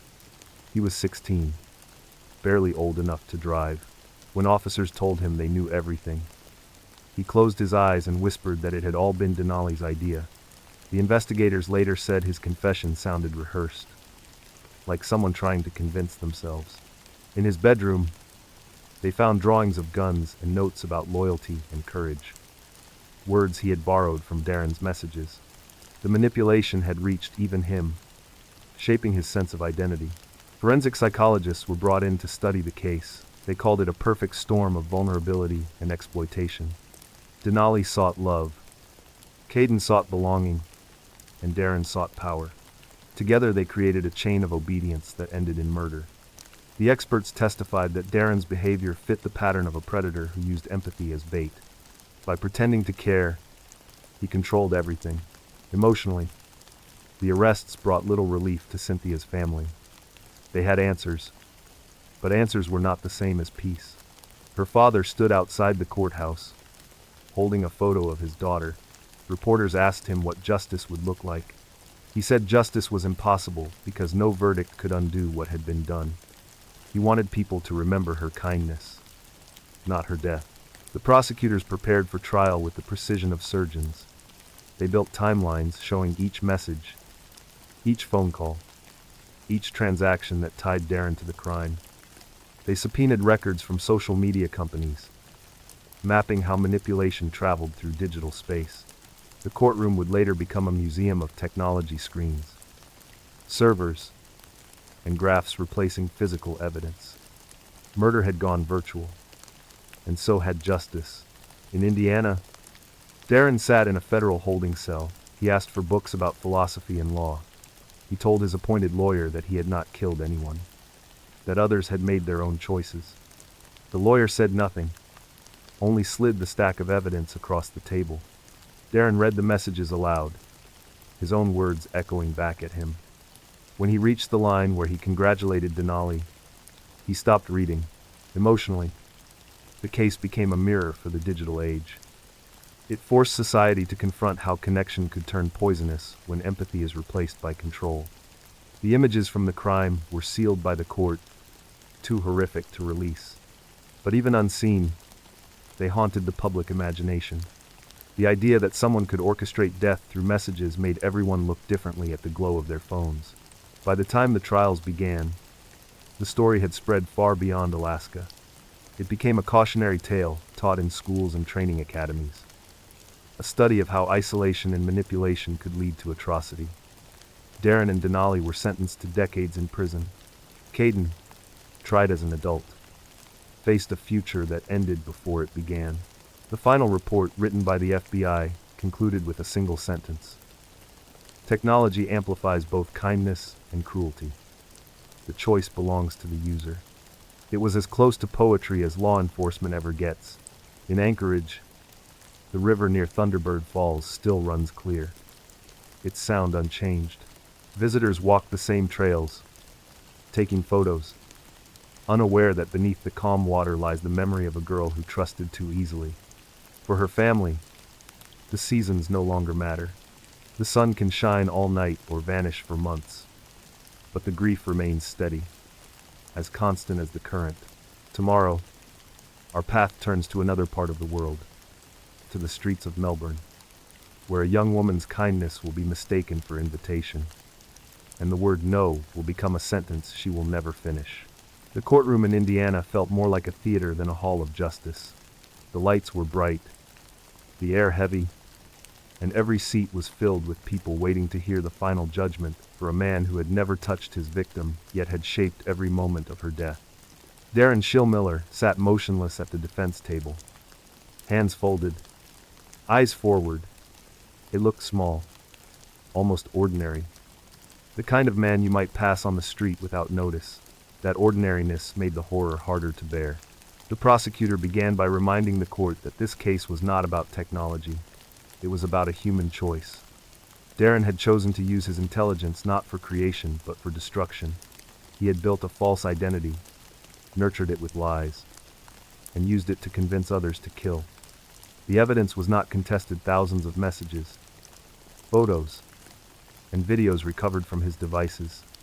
Each word a brick in the digital wall he built between himself and conscience. Forensic analysts presented their findings one last time. They showed how the messages aligned with timestamps from Alaska, how Darren's online accounts coordinated with the actions of Denali and Caden. There was no doubt. The line between thought and action had been bridged by a signal, a current of data that traveled across the continent and ended in a river of blood. When the judge asked Darren if he had anything to say, he cleared his throat and said that he never meant for anyone to get hurt. The words hung in the air like smoke. The prosecutor looked at him for a long moment before responding. Meaning, she said, is measured by action, not by intention. His silence afterward was more revealing than anything he could have said. Cynthia's father stood to read a statement. He spoke slowly, each word carrying the weight of a lifetime. He said his daughter loved freely because she believed the world was good. He said her death proved that goodness could be dangerous in the wrong company. He looked directly at Darren and asked if he understood what it meant to steal someone's child. Darren did not look back. The judge delivered the sentence in a voice that did not tremble. Life imprisonment, without the possibility of release. The courtroom stayed silent as the bailiffs moved in. Darren lowered his head slightly, as if finally understanding that the walls around him were not digital, but real. His power had ended where the signal died. Emotionally, the verdict offered no joy, only closure of a sort. The Hoffman family wept quietly, their grief spilling into the stillness of the room. Reporters outside spoke into cameras, calling the case a new frontier in criminal justice. Commentators debated what it meant for the future of technology, how accountability could cross borders when crime no longer required presence. Experts in cyberpsychology began to publish studies, dissecting Darren's behavior as if it were a virus. They wrote about moral disengagement, about how anonymity dilutes empathy, about how control through screens gives the illusion of safety to those who exploit others. The case became a grim landmark, cited in lectures and policy debates. Law enforcement agencies worldwide started developing training programs to recognize digital grooming before it escalates. In Anchorage, the community held a memorial at Thunderbird Falls. People lit candles as the sun hovered just above the horizon, refusing to set. The light turned the water gold, and for a moment, it felt as if the earth itself mourned. The pastor who spoke said that evil had learned a new language, one made of code and silence.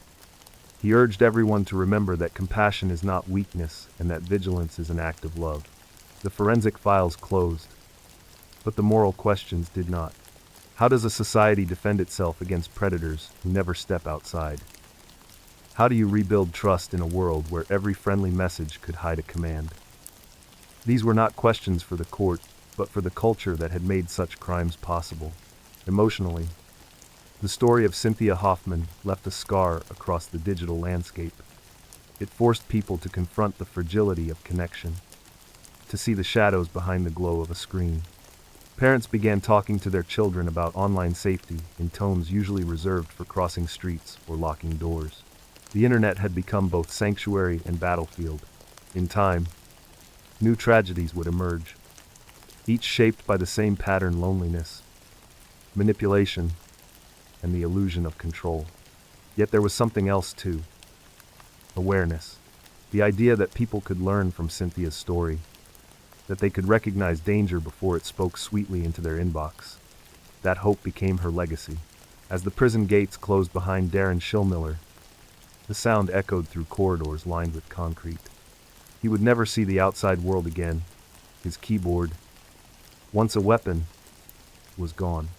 The silence that followed was not peace, but it was final. Back in Alaska, the river continued its endless song. The water did not remember, but the people did. They carried Cynthia's story forward, telling it not as a tale of horror but as a warning wrapped in compassion. Some nights, when the light lingered past midnight, it almost felt like her kindness was still there, drifting through the trees, reminding the world to be careful with its trust. Tomorrow, another continent and another kind of darkness would call a quiet suburb in Melbourne where love would turn to fear, and where a simple act of politeness would invite something that no one could stop. Before her name became part of a courtroom record, Celeste Mano was simply a young woman building a life she loved. She lived in a quiet suburb north of Melbourne, the kind of place where lawns were trimmed on weekends and neighbors exchanged polite greetings over fences.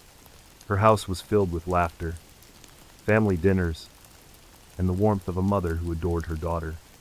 There was nothing extraordinary about the setting, and that was what made it perfect. Celeste was 23, bright, curious, and full of optimism. Friends described her as magnetic, someone whose kindness felt effortless. She had a laugh that drew people in, the kind that could turn awkward silences into shared joy. She loved music, coffee dates, and the simple comfort of being near those she cared about. Her mother, Aggie, said that Celeste had a way of making everyone feel like they mattered. She was light in human form. Her job at a call center was demanding but stable. She worked for a company that handled customer service for major firms. Long hours, constant calls, polite voices over headsets, routine that could dull anyone's spirit. Yet Celeste made it better. Coworkers said she brought humor into the monotony, organizing small birthday surprises and leaving handwritten notes for those having bad days. It wasn't glamorous work, but she treated it like it mattered because to her, people always did. It was at that office, in the ordinary rhythm of daily life, that she first met a man named Louis Sacco. He was a team leader, older, quiet, and somewhat withdrawn. Their interaction was minimal, a brief overlap of schedules, a few polite exchanges about work. Celeste was friendly, as she was with everyone. To her, kindness was a habit, not an invitation. She smiled, said thank you, and moved on. For Sacco, that small kindness became an obsession. When he left the company, Celeste thought nothing of it. But within days, messages began appearing on her social media accounts. They were polite at first, friendly greetings, questions about how she was doing. Then they multiplied. Every morning, every night, her phone lit up with his name. The tone shifted from warmth to persistence. He told her he missed her voice, that he thought about her constantly, that she was his destiny. Celeste tried to respond gently, telling him she was not interested, that she had a boyfriend, that she wished him well but wanted him to stop. He did not stop. The messages grew darker, desperate. When she blocked him on one platform, he found another. Each new account felt like a door left open no matter how many she closed. He wrote long paragraphs about how they were meant to be together, how no one could love her like he could. Sometimes the messages turned pleading, other times angry. It was not affection, it was control disguised as love. Celeste documented everything. She saved screenshots, kept a record of dates and times, and showed them to her mother. Together, they went to the police. Officers issued an official warning to Sako, telling him to cease contact. For a few weeks, the silence felt like relief. Celeste laughed again, started seeing friends more often, returned to her usual routines. But the quiet was not peace, it was preparation. Unbeknownst to her, Sako was watching. He studied her posts, the photos she shared, the places she mentioned visiting. Using these fragments, he began to piece together her location. Through publicly available information and relentless obsession, he found her address. Then he went further. He searched online databases for floor plans of suburban houses in her area, narrowing down which room might be hers. His fixation had become a blueprint for violence. Celeste had no idea. She still believed in systems, in the logic of protection. She told her mother she felt safer knowing the police had warned him. She even joked that maybe he had moved on. She was wrong. The night he began planning his attack, he wrote her a final message that she never saw. It said, "You don't understand how much I love you." From a forensic standpoint, the build-up to the crime read like a textbook case of escalation. Stalking often follows patterns: intrusion, obsession, surveillance, and then confrontation. Each stage feeds the next until reality collapses under delusion. Psychologists would later describe Sako's behavior as erotomania, a condition where the subject believes someone is secretly in love with them. But clinical terms cannot capture the fear that kind of obsession creates. Celeste continued living her life with optimism. She had a new relationship with a man named Chris, someone who made her laugh easily. They planned small trips, talked about moving in together, and dreamed about the future. Her family adored him. For the first time in months, life felt steady again. On a warm spring evening, she returned home after dinner with friends. She texted Chris goodnight, told her mother she loved her, and went to bed. Outside, the streets were calm. Inside, her room glowed faintly from the light of her phone, charging by the window. She fell asleep believing the world was safe again. It wasn't. From the shadows, Sako watched the house he had studied for months. He knew which window was hers. He knew when the lights went out, and as the clock moved toward dawn, he made his final decision. Tomorrow would bring the sound of breaking glass and screams that no one would forget. But for now, the house was quiet, and Celeste slept peacefully, unaware that her kindness had been mistaken for invitation, and that obsession was already at her door. At first, the messages felt more like nuisance than threat. Celeste Mano tried to brush them off the way people do when someone crosses a line online. She believed politeness could resolve almost anything. When she told her friends about the man who kept reaching out after leaving her workplace, they reassured her it would fade with time. They didn't know that obsession doesn't fade. It festers in silence. The first message came early in the morning, a simple greeting, then another later that day, then another at night. The rhythm became constant, like breathing.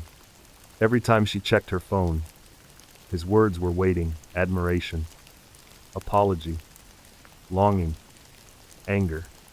Each mood swing revealed the shape of a mind slipping deeper into delusion.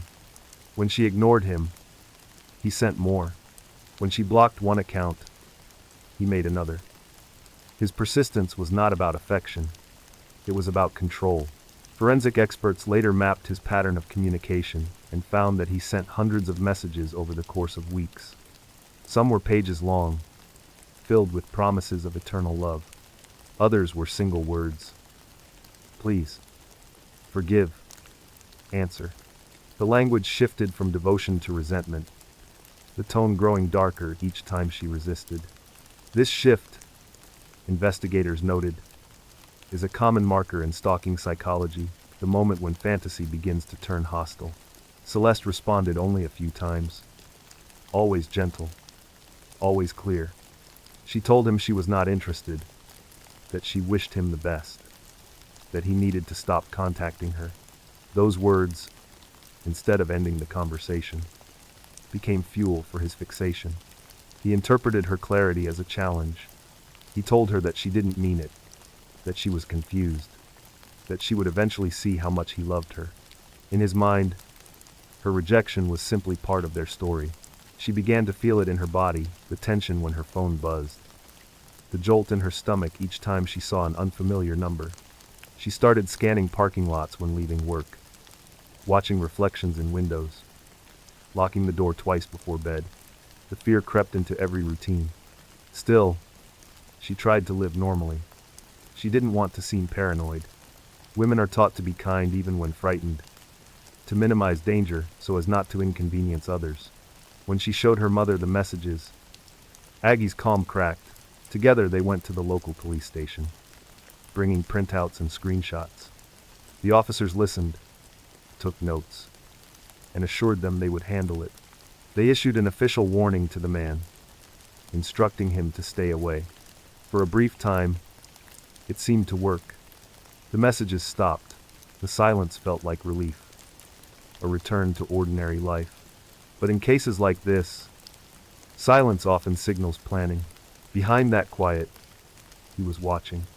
Digital forensics later showed that during those weeks of apparent peace, he was searching for Celeste online, cross-referencing photos, mapping her social media posts to landmarks, narrowing down her location.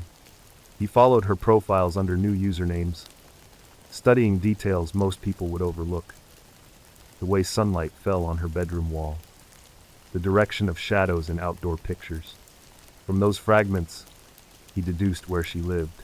Emotionally, the pause between harassment and violence is the most deceptive stage.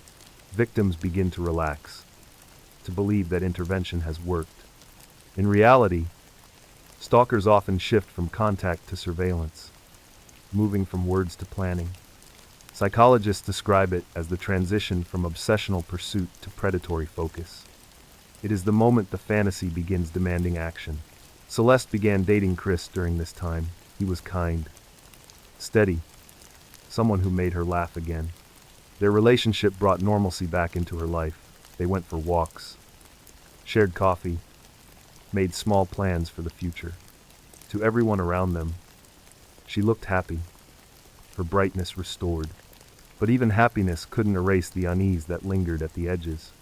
She told Chris about the stalker, about the police warning, and he reassured her that it was over. Neither of them knew how wrong that was. Forensic psychologists later said that men like Sacco often interpret a victim's new relationship as betrayal. In his mind, Celeste was supposed to remain available, emotionally frozen in the role he had assigned her. Seeing her move on confirmed his delusion that she belonged to him. He began driving past her workplace, timing his routes around her schedule. He parked near her street and waited, watching lights flicker inside her house. The escalation was invisible to everyone else. Celeste's family noticed small things, her tension when her phone buzzed, the way she checked the locks twice before sleeping. She told them she was fine, just cautious. But the truth is that she had started living in survival mode without realizing it. The police records show that he made one last attempt to contact her directly before the silence returned. He wrote a message that began with apology and ended with accusation. He said she had ruined his life, that he couldn't breathe without her, that if he couldn't have her, no one would. It was the sentence investigators later said should have triggered alarm. But by then, it was too late. Emotionally, her story reflects a familiar tragedy, the intersection of kindness and entitlement, where politeness becomes peril. Celeste's compassion was never weakness, yet it was used against her by someone who mistook it for permission. In the weeks before her death, she tried to believe in the system, in warnings, in distance. She believed in the world's capacity for reason. As the days passed, her stalker's fantasies hardened into plans. He studied her house, memorized her routines, and waited for a moment when everyone inside was asleep. He knew her bedroom window faced the side garden. He knew how quiet the street was before dawn. He knew enough to turn obsession into murder. That night approached slowly, disguised as peace. The messages had stopped. The fear had dulled. And Celeste allowed herself to rest. In the dark outside her home, a man sat in his car, hands gripping the steering wheel, whispering her name as though it belonged to him. Tomorrow would bring the sound of breaking glass and the shattering of every illusion about safety and restraint. But in that moment, before the storm, the world was still calm, and the stars above Melbourne glimmered with indifferent light. By the time the danger surrounding Celeste Mano reached its peak, every possible warning had already been given. She had saved messages, reported harassment, filed police statements, and received what she believed was protection. The system appeared to function. There were forms, records, and a paper trail that proved she had asked for help. What she did not know, what no one realized until it was too late, was that procedure is not the same as safety. The police who handled her case were professional and sympathetic. They issued a formal warning to the man who had been tormenting her, a document that carried the weight of law but relied entirely on his willingness to obey. He was told to stay away, to stop contacting her. For a few weeks, he did. On paper, that compliance looked like progress. In reality, it was incubation. He had gone silent, not because he was finished, but because he was planning. Forensic investigators later described this stage as latency, the moment between threat and action when obsession matures into strategy. It is often invisible because it looks like peace. The absence of contact convinces everyone that danger has passed. The truth is that the stalker is studying, calculating, learning the victim's habits, gathering the last pieces needed for control. Celeste lived those weeks, believing life was returning to normal. She resumed her routines, celebrated small victories at work, spent time with her boyfriend, and smiled more often. Her family noticed the light coming back into her eyes. The constant fear that had shadowed her seemed to fade. Aggie, her mother, finally slept through the night without listening for footsteps outside. They all wanted to believe that the system had worked. Behind the scenes, the man they feared was searching. He trawled through real estate websites until he found a blueprint that matched the shape of her street. He studied photos of similar houses, compared window placements, and used fragments of social media information to identify which room was hers. Investigators would later find that he had visited the neighborhood multiple times, parking on side streets, observing the house in silence. He took notes on when lights went out, when cars came and went, when the sound of laughter faded from inside. His obsession had become reconnaissance. Emotionally, the case exposed the limits of intervention orders. The law could warn him, but it could not physically prevent his approach. Unless he violated the order in plain view, the police could not act. The protection Celeste had been promised was conditional on her stalker respecting it, and he did not. One officer who later reviewed the case admitted the helplessness that comes with such situations. They can issue warnings, conduct check-ins, file reports, but unless the subject commits an offense again, they have no grounds to detain him. Stalking lives in that gray space between threat and crime, where fear is real but evidence is intangible. It is the quiet violence that precedes the loud one. Forensic psychologists reviewing the case described a chain of missed opportunities rather than individual failure. Each person who met Celeste, the officers, the advisors, even friends believed they were helping. They did what the policy required. What was missing was escalation. No one connected the dots between persistence, silence, and the reappearance of control. They treated each event as isolated rather than cumulative. Celeste did everything right. She followed instructions, documented harassment, cooperated with police, and continued living her life with optimism. The tragedy of her story is not negligence but inadequacy. The system that should have protected her was designed for a world where threats announced themselves loudly. Her stalker was quiet. His violence was patient. Emotionally, the failure resonates beyond her case. Many victims of stalking speak of the same helplessness. The fear that their safety depends on the goodwill of the person causing the danger. The law can warn, but it cannot watch every window, cannot stand guard in every driveway. It assumes rationality where obsession has already destroyed reason. In those final days, Celeste sensed something was wrong but could not name it. She told her mother she sometimes felt watched, that she caught glimpses of a car parked too long near the house. Aggie encouraged her to call the police if it happened again.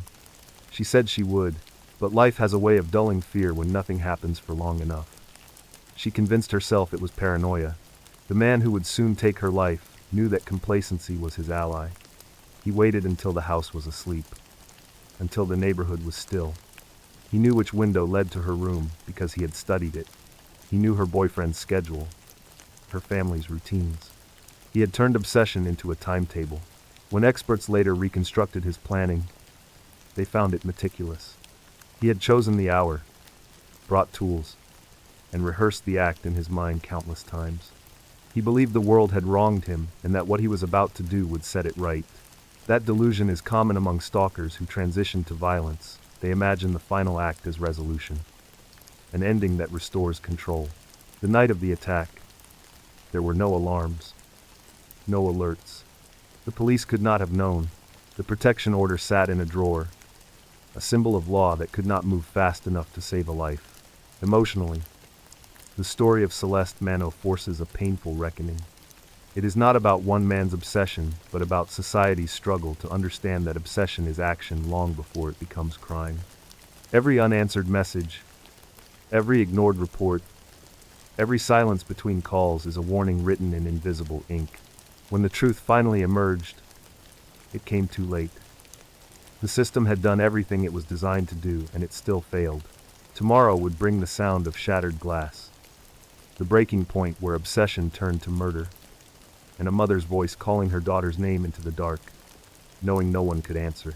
The night that ended Celeste Mano's life began with stillness. The sky above Melbourne was overcast, a thin layer of clouds dimming the moonlight. The street where she lived was quiet, lined with houses that looked nearly identical brick walls, trimmed hedges, a sense of suburban calm that felt indestructible. Inside her home, everything was ordinary. The hum of the air conditioner, the faint light from her phone on the nightstand, her mother sleeping in the next room. It was the kind of night where nothing should have happened, but outside, a man waited in the shadows, breathing slowly, watching the windows he had memorized. He had parked a short distance away, far enough that no one would notice the car. The engine had cooled. He sat for a long time, his mind circling the same thoughts again and again: rejection, betrayal, ownership. In his version of reality, he was not about to commit murder. He was about to claim what he believed had always been his. He moved toward the house just after midnight. The street was silent except for the occasional rustle of leaves. He carried gloves, a knife, and a plan. For weeks, he had rehearsed every step. He had walked past the property during the day to count the panels of the side fence, to note which one creaked. Now he climbed it carefully, landing in the small garden below Celeste's bedroom window. He waited a moment, listening. Nothing stirred. The window was locked but not reinforced. He pressed his hand against the glass and felt its chill. Forensic analysis later showed the point of impact, a corner fractured by steady pressure before the pane gave way. The sound of breaking glass was sharp but brief, muffled by the night air. Inside, Celeste stirred, her eyes open to movement, to the silhouette of a man she recognized but could not believe was real. He climbed through the window, cutting his hand slightly on the broken edge. The blood smeared against the frame became one of the first pieces of evidence collected later. He stepped onto the carpet, the knife glinting faintly in the dim light. Celeste sat up, confused. Terrified, she called out for her mother. Aggie woke to the sound of shattering, then the scream that followed, a sound that would stay with her for the rest of her life. She ran toward her daughter's room. But by the time she reached the doorway, the attack had already begun. The struggle was brief, violent, frenzied. Celeste fought back, her hands scratched and bruised. Evidence of resistance later recorded in the autopsy. But he was stronger, and rage had replaced reason. He stabbed her repeatedly, the blade rising and falling in rhythm with his delusion. When the knife finally slipped from his grasp, the room was silent except for his own breath. He stared at her face, frozen in disbelief at what he had done. In his mind, he told himself it was love. In truth, it was ownership finally consuming itself. Aggie tried to reach her, but the man turned toward her with the same knife, shouting incoherently. She retreated down the hall, slammed the door, and called the police. Her voice on the emergency recording was raw, trembling, filled with disbelief. She screamed that someone had broken into the house, that her daughter was being attacked. The dispatcher tried to keep her calm, but the horror in her tone said everything. When officers arrived, the house was half lit, the sound of sirens blending with the cries of neighbors who had come outside in confusion. They found the intruder still inside, pacing near the doorway, hands covered in blood. He did not run. He did not resist. He looked almost relieved, as though the act had fulfilled something he could no longer contain. Forensic photographers documented the scene inch by inch. The broken window, the overturned lamp, the faint smell of perfume mixing with blood. Celeste's body lay near the bed, a small stuffed animal beside her. The juxtaposition was unbearable innocence beside brutality. The knife was recovered on the floor, fingerprints smudged but identifiable. On his forearm, investigators found her name tattooed in fading ink. Emotionally, the responding officers described the scene as one of the most haunting they had ever witnessed. One said it felt like stepping into the aftermath of obsession itself. There was no sign of theft, no attempt to hide the crime. It was pure possession, an act meant to erase rejection. Aggie was taken to the hospital for shock. Her statement later became part of the official record, a timeline marked not by minutes but by screams. She remembered the sound of the window breaking, the thud of footsteps, her daughter's voice calling out, and then silence. She said the silence was the worst part because it confirmed what she already knew. Neighbors stood outside their homes as police carried evidence bags into the waiting van. The air smelled of rain and iron. Reporters arrived before sunrise, their voices hushed, their cameras aimed at the darkened window. The story spread across Australia before the morning ended. A young woman murdered in her sleep by a man who claimed to love her.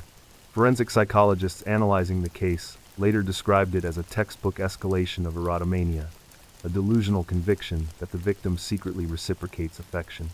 When that fantasy collapses, violence becomes the final attempt to restore it. The offender often sees the act as reunion rather than destruction. In Sako's mind, he had not ended her life. He had united them permanently. The investigation was swift. He confessed within hours, his voice flat, his reasoning circular. He said he wanted to stop the pain of being ignored. When asked if he understood what he had done, he said only, "I loved her." The detective who took his statement wrote in his report that it was the coldest love he had ever heard described. Emotionally, the murder shattered a community and ignited a movement. Women across Australia began speaking publicly about stalking, about how warnings are dismissed until they turn fatal. Celeste's name became a symbol, her story a demand for change. The morning after the crime, sunlight broke through the clouds. It touched the garden beneath her window, now taped off by police.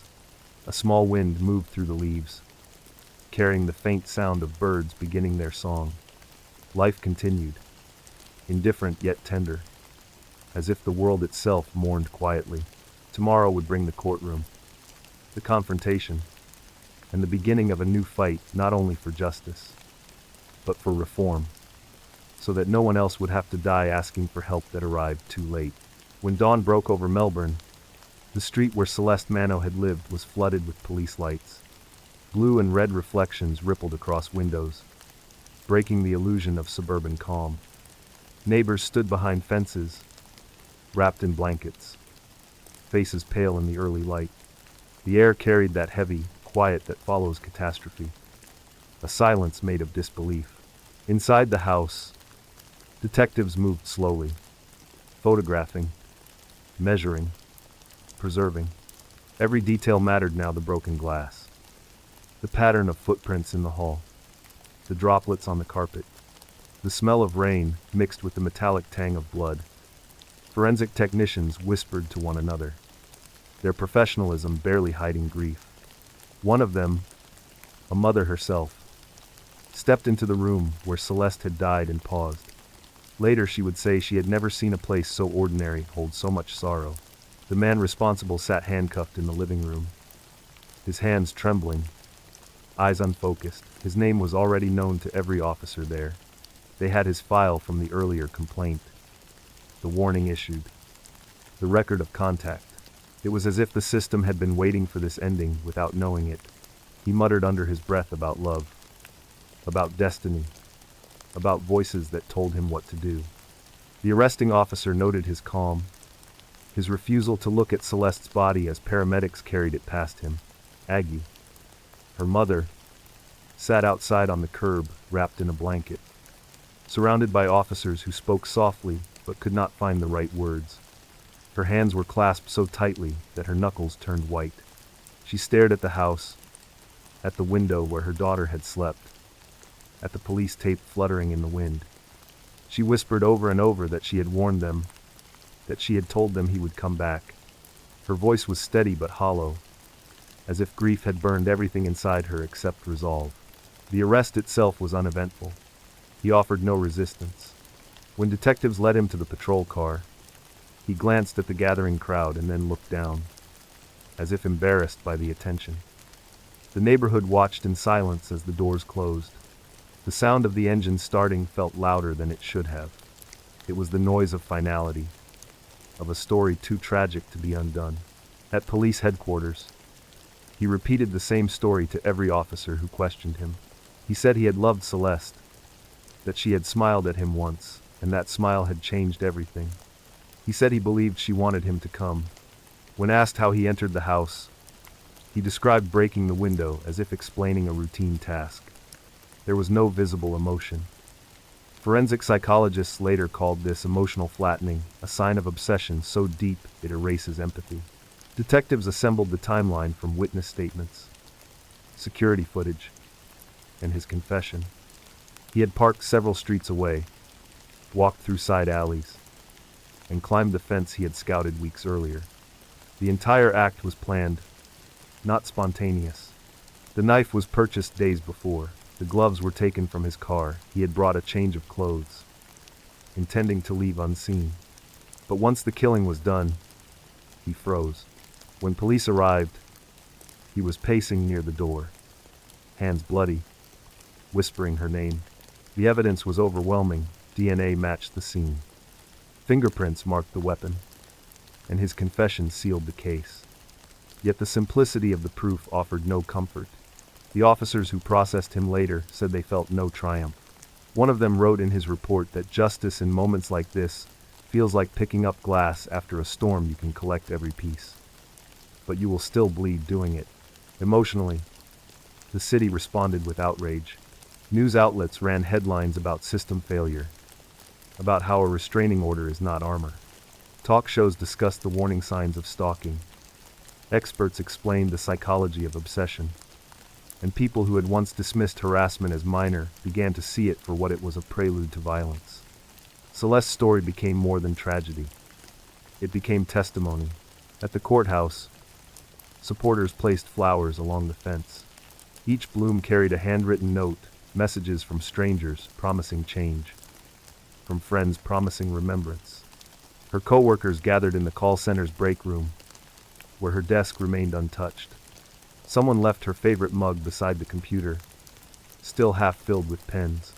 The company held a moment of silence, the room filled with tears and disbelief. In the days following the arrest, the legal process began. Prosecutors filed charges of murder, describing the act as premeditated and fueled by obsession. The defense requested psychiatric evaluation. The court agreed. Forensic doctors interviewed him, documenting delusional beliefs about love and destiny. Yet they also found clarity. He knew right from wrong. The obsession had been chosen, not imposed by madness. Aggie attended every hearing. Each time she saw him, she felt both rage and pity. She said later that she could not hate him fully because hate required energy, and grief had taken all of hers. What she wanted was recognition that the warnings had been real, that her daughter's fear had been justified, that the law needed to change. She turned her sorrow into advocacy, speaking publicly about stalking, urging reform so that no other mother would have to hear glass breaking in the night. Forensic analysis of the house concluded that the entire attack lasted less than 2 minutes. 2 minutes to end a life built on kindness. 2 minutes to expose every weakness in the system meant to protect it. The simplicity of the timeline was unbearable. So much warning, so much procedure. Undone in less than the time it takes to boil water. Emotionally, what remained was aftermath, quiet hallways, an empty room, a family trying to rebuild around a hole that would never close. The city moved on as cities always do, but the echoes lingered. Her name became a call for change, whispered in courtrooms, classrooms, and late-night conversations among those who had once thought it could never happen to them. When the trial finally came, he sat behind glass, expressionless, as evidence was read aloud. The knife, the messages, the timeline all laid bare. The jury listened, faces pale. And when the verdict arrived, it brought no surprise. Guilty, premeditated. The sentence would come later. But the truth was already carved into collective memory. Outside, as reporters delivered their closing lines, the wind carried the faint scent of jasmine from gardens nearby. The same breeze passed over the Mano home, through the open window where police tape had once hung. Inside, the house was quiet again. But the silence no longer meant peace. It meant remembrance. Tomorrow, the story would widen beyond grief to something larger. A demand for reform. A call to recognize obsession as danger long before it turns violent. And a promise that Celeste's name would not be forgotten. Each story stands on its own, separate in place and time. Yet they all hum with the same frequency of human frailty. A husband in Montana, a family in California, a woman in England, a young girl in Alaska, a daughter in Australia. 5 different lives linked by one recurring truth: violence rarely begins with violence. It begins with control, with silence, with a moment when someone decides that another person is no longer free to choose. Investigators who worked these cases often said they could trace the pattern as if following the same storm across continents. First comes affection or trust, then possession, then the steady narrowing of the victim's world. Each act of kindness is interpreted as invitation, each boundary as defiance. The shift from love to danger is so gradual that by the time it is visible, it has already consumed everything in its path. Forensic reports from all 5 crimes read like variations of one song. Cody Johnson believed marriage would heal what fear could not. The McStay family believed business partnerships were built on loyalty. Megan Newborough believed compassion could coexist with caution. Cynthia Hoffman believed friendship was safe. Celeste Mano believed the law would protect her. Each of them believed in something that should have been true. The evidence gathered from each scene: broken glass, forged checks, search histories, duct tape, text messages forms an archive of human contradiction. Behind every crime was an illusion of control. A person who mistook love or trust for ownership. The language changed, but the motive never did. It was always the same hunger: to possess what could not be owned. Behavioral analysts studying these cases began to see an emerging pattern that transcended geography. They called it the continuum of coercion. It starts with emotional pressure, evolves into surveillance, and ends in destruction. Whether the weapon is a fist, a computer, or a knife, the psychology remains constant. The perpetrator believes they have been wronged and that violence is the only way to restore order. The victim is reduced from a person to a symbol of defiance. Emotionally, the stories share another thread the families left behind. Bound by grief and a kind of unwanted understanding. They know what it means to sense danger but not be believed. They know the sound of polite dismissal, of advice that arrives too late. Each of them has stood in courtrooms and heard the words premeditated, guilty, sentence. Knowing those words describe closure only for the record, not for the heart. In interviews years later, detectives admitted that these cases changed them. They learned to listen differently, to hear fear in the pauses between words, to see danger in gestures others might ignore. They began to view every unreturned call, every deleted message, every missed warning as potential evidence of a life unraveling.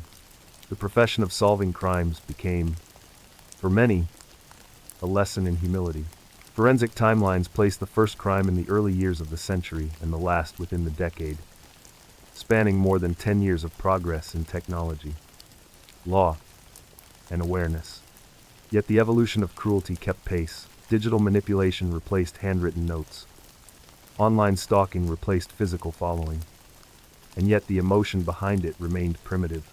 Power, entitlement, the fear of abandonment, the same old ghosts dressed in new clothes. Experts in criminology began to connect these dots publicly. Conferences were held where investigators from Montana, California, England, Alaska, and Australia shared insights.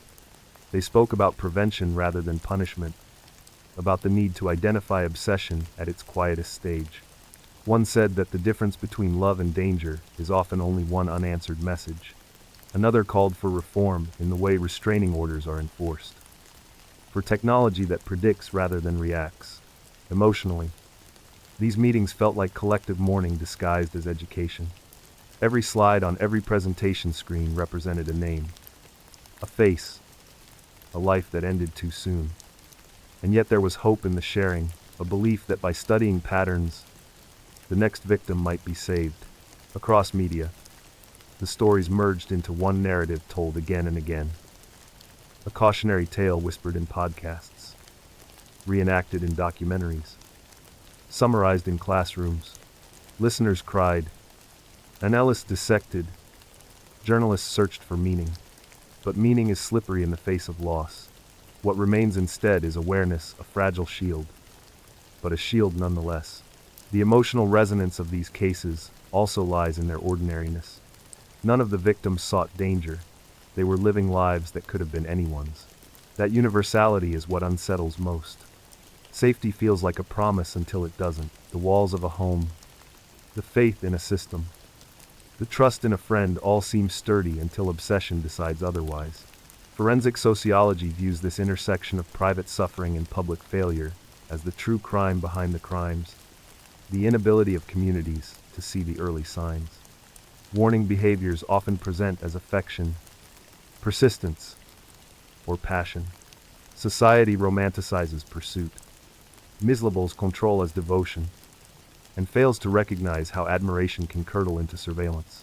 By the time the words restraining order appear, danger has already moved in, emotionally. What ties these stories together is not only tragedy but resilience.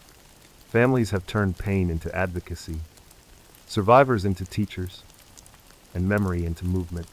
They speak at universities, counsel other victims, push for laws that carry their loved ones' names. The rain that once fell on their mourning nights now falls on vigils where strangers hold candles and promise to do better. Each of these victims left behind more than sorrow. Cody's laughter still echoes in the Montana mountains. The McStay children's drawings still hang in family albums. Megan's co-workers still tell stories of her kindness. Cynthia's father still visits the river where she was found, speaking softly to the current. Celeste's mother still stands before microphones, turning grief into purpose. Their legacies are woven through the law, through awareness, through every quiet moment when someone decides to take a warning seriously. As investigators close files and families light candles, the pattern remains, waiting for society to finish the work it began. The true ending of these stories lies not in courtrooms or sentences, but in prevention in the moment when a single act of listening interrupts the cycle. Tomorrow, we step deeper into that pattern, into the failures and the reforms born from them, and into the hope that remembrance can be stronger than repetition. Every tragedy leaves a trail of paperwork behind it, reports stamped, warnings filed, forms signed, all preserved in binders that testify to a system doing what it was built to do. Yet each of the stories that brought us here, Cody Johnson, the McStay family, Megan Newborough, Cynthia Hoffman, Celeste Mano exists precisely because procedure was not enough. The rules were followed. The hearts were broken anyway. In the quiet of police archives, where shelves hold decades of human suffering, one can trace the pattern of institutional failure through repetition. The same phrases appear again and again. No immediate threat identified. Subject advised to cease contact. Victim reassured. Each phrase feels harmless until it becomes an epitaph. Law enforcement agencies across the world face the same impossible balance. To protect without overreaching. To respond without predicting. Officers cannot arrest someone for what they might do, only for what they already have. That boundary, written to preserve justice, also gives space for obsession to grow. In stalking cases, that space can become deadly. Forensic criminologists have long argued that traditional policing is built for reactive work, responding after harm. Stalking, domestic coercion, and emotional manipulation exist in the unseen space before the crime. They live in emails, in text messages, in the corners of private life that law cannot easily enter. The gap between prevention and prosecution is wide, and people like Celeste fall through it. Officers who handled these kinds of cases often carry the guilt quietly. One detective from Melbourne admitted that he rereads the reports at night, looking for something he missed. He said he had done everything by the book, and that realization haunted him most, that the book itself was flawed. In Montana, an investigator who worked the Johnson case confessed that procedure had blinded him to intuition. He had believed the bride's story because her demeanor seemed calm. Calm, he later learned, is often the mask of guilt. In Alaska, the detectives who uncovered the plot against Cynthia spoke about the strangeness of prosecuting a man who had never left his bedroom. The law had no precedent for someone who orchestrated murder through messages. They built new strategies as they went, relying on creativity more than regulation. In England, Megan's case forced policy change within law enforcement training programs, emphasizing early detection of coercive control. Each country learned its own lesson, written in the language of regret. Emotionally, the realization that protection depends on luck rather than design weighs heavily on those sworn to uphold it. Many officers interviewed after these cases described frustration at being constrained by thresholds of proof. They spoke of victims who cried in front of them, begging for help, while the law required restraint until something tangible happened. One investigator said it felt like watching a storm form on radar, but being forbidden to warn the town. In recent years, institutions have begun to shift. Digital threat assessment units now analyze online behavior to identify escalating risk. Algorithms track patterns of communication that resemble grooming or harassment. In some jurisdictions, police have started contacting potential victims when those patterns emerge, offering early intervention before obsession turns to contact. These are small steps, but they signal a new awareness that safety must begin before violence, not after. Still, gaps remain. Funding for specialized units is inconsistent. Training varies, and cultural myths about romance persist. Society still celebrates persistence in love stories, mistaking fixation for passion. Law enforcement can only work within the culture it serves, and that culture often romanticizes control. The phrase, "he wouldn't take no for an answer," still sounds charming to some until it becomes literal. Forensic psychology emphasizes empathy as prevention. The moment someone is truly heard, danger can begin to dissolve. Yet institutions often replace listening with paperwork. Victims recount their fear again and again to different officers, reliving trauma while systems tick boxes. The repetition exhausts them, and exhaustion silences. When silence arrives, the record shows progress because there are no new complaints. That silence, though, is not peace, it is surrender. Emotionally, reform begins with humility. After Celeste's death, officers in Victoria rewrote parts of their training manual, adding a section on victim intuition. It instructs recruits to treat fear as evidence even when physical proof is absent. One paragraph reads, "When a person says they are afraid, believe them first. Investigate second." It is a simple sentence, but within it lies the difference between life and obituary. In California, after the McStay case, task forces were created to review missing person investigations weekly rather than monthly, ensuring details do not disappear into bureaucracy. In Alaska, cybercrime units began monitoring patterns of coercive communication. In England, sentencing guidelines for stalkers were revised, acknowledging psychological damage as equal to physical harm. These reforms are not perfect, but they mark evolution born from pain. The institutional reflection across all these regions converges on one principle. Prevention requires imagination. To stop what has not yet happened demands empathy strong enough to envision possibility. Law, by design, deals in facts. Prevention deals in feeling. Bridging those worlds remains the hardest task in justice. Emotionally, those left behind understand this better than anyone.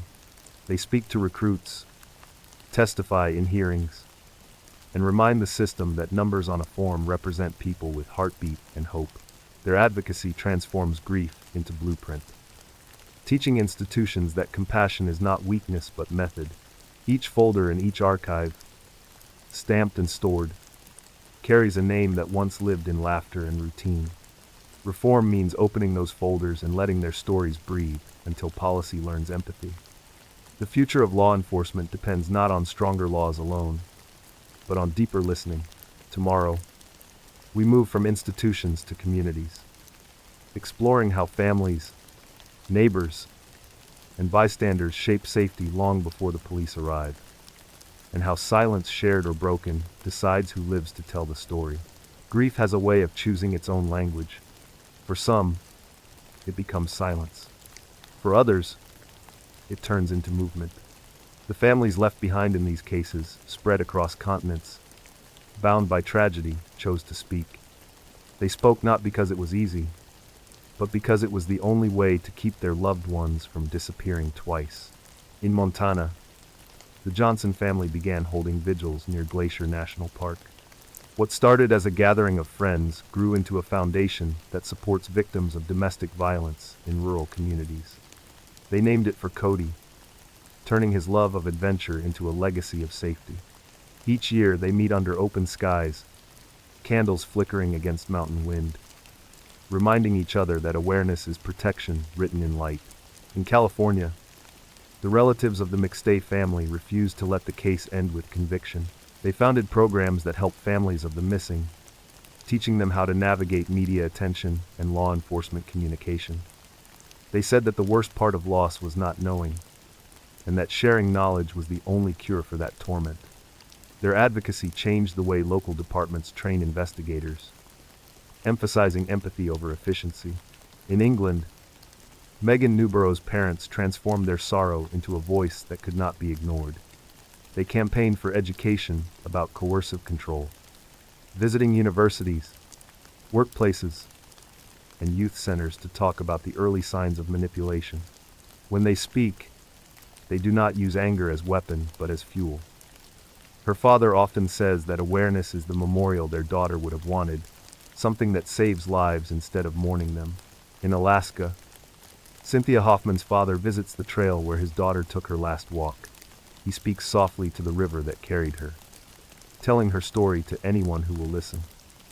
He has become an advocate for internet safety, working with schools to teach children how online predators operate. He knows his daughter's kindness was not weakness, and he wants others to learn that protecting themselves does not mean losing trust in the world. His voice, calm and steady, carries the authority of love that has survived the unthinkable. In Melbourne, Aggie Mano stood before cameras only days after her daughter's murder. The world expected tears. She gave them purpose. She called for change to stalking laws, for better enforcement of intervention orders, for recognition that warnings are not paperwork, they are pleas for life. Her determination drew nationwide support. Soon after, activists, lawyers, and lawmakers joined her cause. Within months, discussions about reform reached Parliament. The movement that grew around Celeste's name became not just national, but human. Forensic sociologists studying victim advocacy note that families often become more effective reformers than institutions because their grief refuses to accept limitation. They do not seek permission to speak.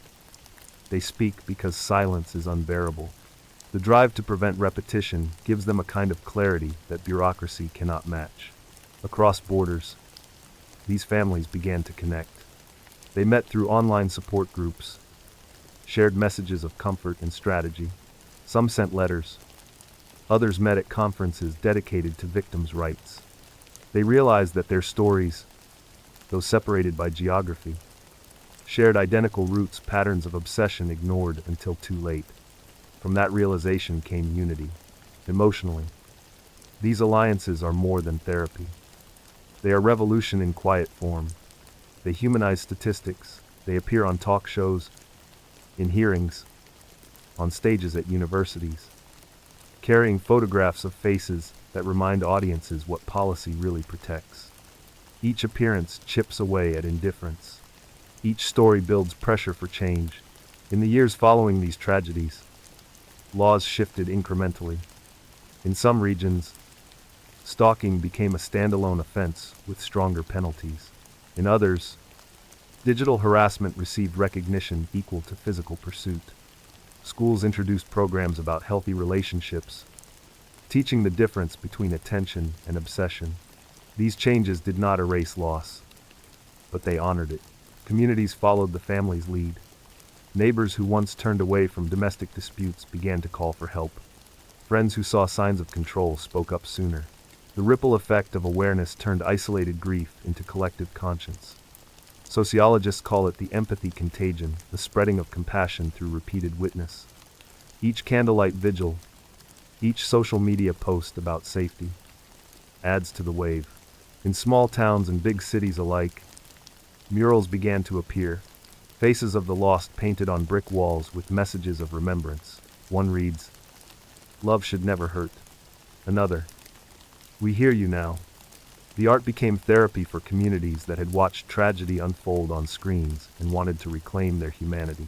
Emotionally, these families live in dual worlds, the past where their loved ones still breathe in memory, and the present where their absence drives purpose. They have learned to translate pain into instruction. When they stand before audiences, their words blend sorrow with resilience. They speak about the power of one small action, answering a friend's call, reporting an unusual message, believing someone's fear before evidence arrives.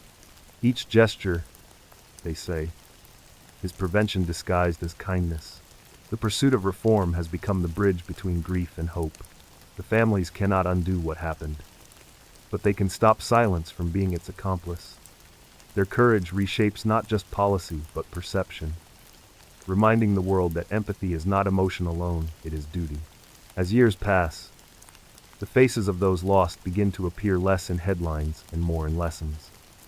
Their names attached to laws, scholarships, and awareness campaigns. They have become part of the architecture of safety, their memories carved into systems they never lived to see. Tomorrow, we follow the thread of those reforms outward into the broader world of policy and education, where data meets compassion, and where the fight to protect begins long before a crime ever touches paper. Obsession rarely begins with darkness. It often starts with admiration, with attention that feels flattering, even comforting. It is a spark mistaken for affection, but beneath its warmth lies hunger, the need to possess, to control, to erase the boundary between self and other. In forensic psychology, this pattern is known as the intimacy-seeking cycle. And across all the stories we have traced, It repeats with haunting precision. Experts who study criminal obsession describe 3 stages. First comes idealization, where the subject builds a fantasy around the person they desire. They assign qualities that may not exist, constructing an image more reflection than reality. The second stage is intrusion. When fantasy demands validation, messages multiply, appearances become deliberate, privacy begins to dissolve. The final stage is enforcement, the point where obsession, denied satisfaction, turns to anger.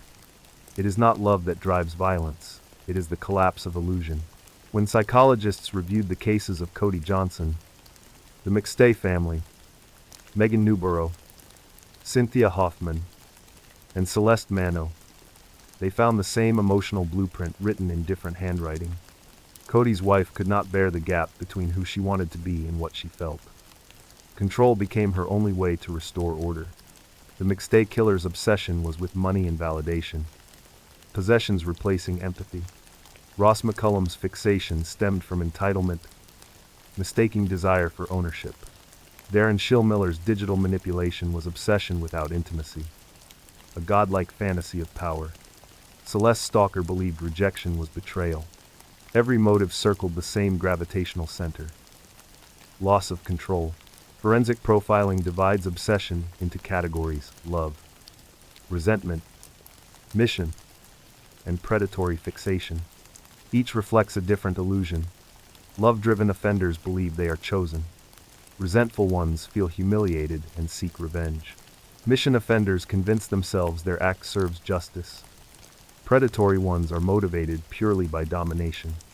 In practice, these categories often blur, overlapping like storm clouds. The common denominator is ego, a self so fragile that another person's autonomy feels like threat. Behavioral analysts emphasize that obsession thrives on reinforcement, each response, even rejection, feeds the cycle. Silence can be misinterpreted as mystery, anger as passion, pity as encouragement. The mind of the obsessed does not interpret reality, it edits it. Investigators reading correspondence between perpetrators and victims often describe it as dialogue, written in 2 languages, one speaking clearly, the other translating everything into delusion. Psychologists who interviewed these offenders after conviction described an eerie calm. They spoke of love, destiny, or purpose with the tone of people describing errands rather than crimes. The absence of remorse is not always cruelty. Sometimes it is emptiness, an inability to connect cause and consequence. They see themselves as victims of their own emotions, not as aggressors. This cognitive distortion, called self-referential delusion, turns the offender into the hero of their own tragedy. Emotionally, understanding obsession requires empathy without forgiveness. To prevent it, society must recognize the early language of control. It often hides in phrases that sound romantic: I can't live without you. You complete me. You're mine. Each suggests devotion but masks dependence. Over time, those words shift from metaphor to mandate. Victims begin to feel the ground narrow beneath them, their choices shrinking until leaving feels impossible or dangerous.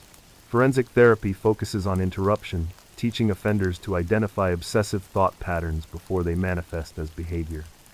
Treatment involves reconstructing boundaries, forcing recognition of others as autonomous beings rather than extensions of desire. But therapy works only when there is willingness. Most never seek help until it is too late. Obsession, by design, resists cure. It tells the subject that the cure itself is betrayal. In interviews with survivors of stalking and coercion, one phrase repeats. It started small. A message, a gift, a coincidence that wasn't. They describe the confusion of trying to interpret persistence as sincerity, of doubting their instincts because culture praises pursuit. This cultural reinforcement complicates prevention. Movies, songs, and books often equate relentless attention with love. Forensic psychologists argue that until society stops romanticizing obsession, law alone cannot contain it. Emotionally, What connects all these cases is the loneliness beneath obsession. Each perpetrator began as someone afraid of irrelevance, unable to tolerate separation. That fear metastasized into control, understanding that origin does not excuse it, but it reveals the fragile humanity behind horror. Prevention lies in addressing loneliness before it festers, in teaching emotional literacy as urgently as academic skill. In some rehabilitation programs, offenders are shown photographs of their victims' lives before the crime graduations, family dinners, vacations. The exercise forces confrontation with reality, with the living complexity behind the fantasy.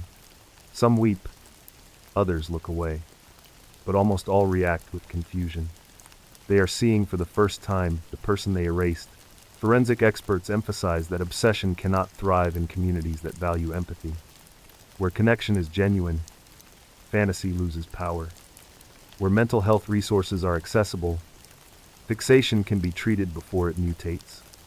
The challenge is not only detection, but compassion, the willingness to intervene early, to ask difficult questions before someone's devotion becomes a headline. Emotionally, understanding obsession is both intellectual and moral.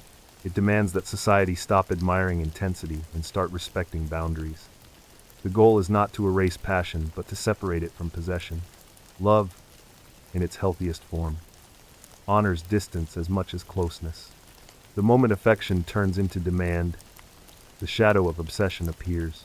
Across continents, forensic teams, psychologists, and advocates continue to study these patterns, turning tragedy into prevention. They hope that by naming obsession, by describing its anatomy, they can strip it of power. Awareness is the first antidote to illusion. Tomorrow, we step from the mind of the offender to the digital world that amplifies it, how technology multiplies both connection and danger, and how understanding algorithms has become as vital to justice as understanding motive. Every message, every photo, every search leaves a trace. It is easy to forget that the internet never really forgets. Behind the screen's glow, each keystroke builds a quiet architecture of memory, invisible to the user, but permanent to the system. For investigators, this invisible architecture is both map and mirror. It shows not only where a person has been, but who they have become. In every one of the cases we have followed, digital evidence became the voice of the dead. Cody Johnson's messages revealed his trust. The McStay family's emails mapped their final days. Megan Newborough's phone documented manipulation. Cynthia Hoffman's murder was orchestrated through texts. Celeste Mano's stalker traced her through posts and photos. The same technology that connected them to life became the ledger that recorded their loss. Forensic analysts describe this data trail as emotional residue.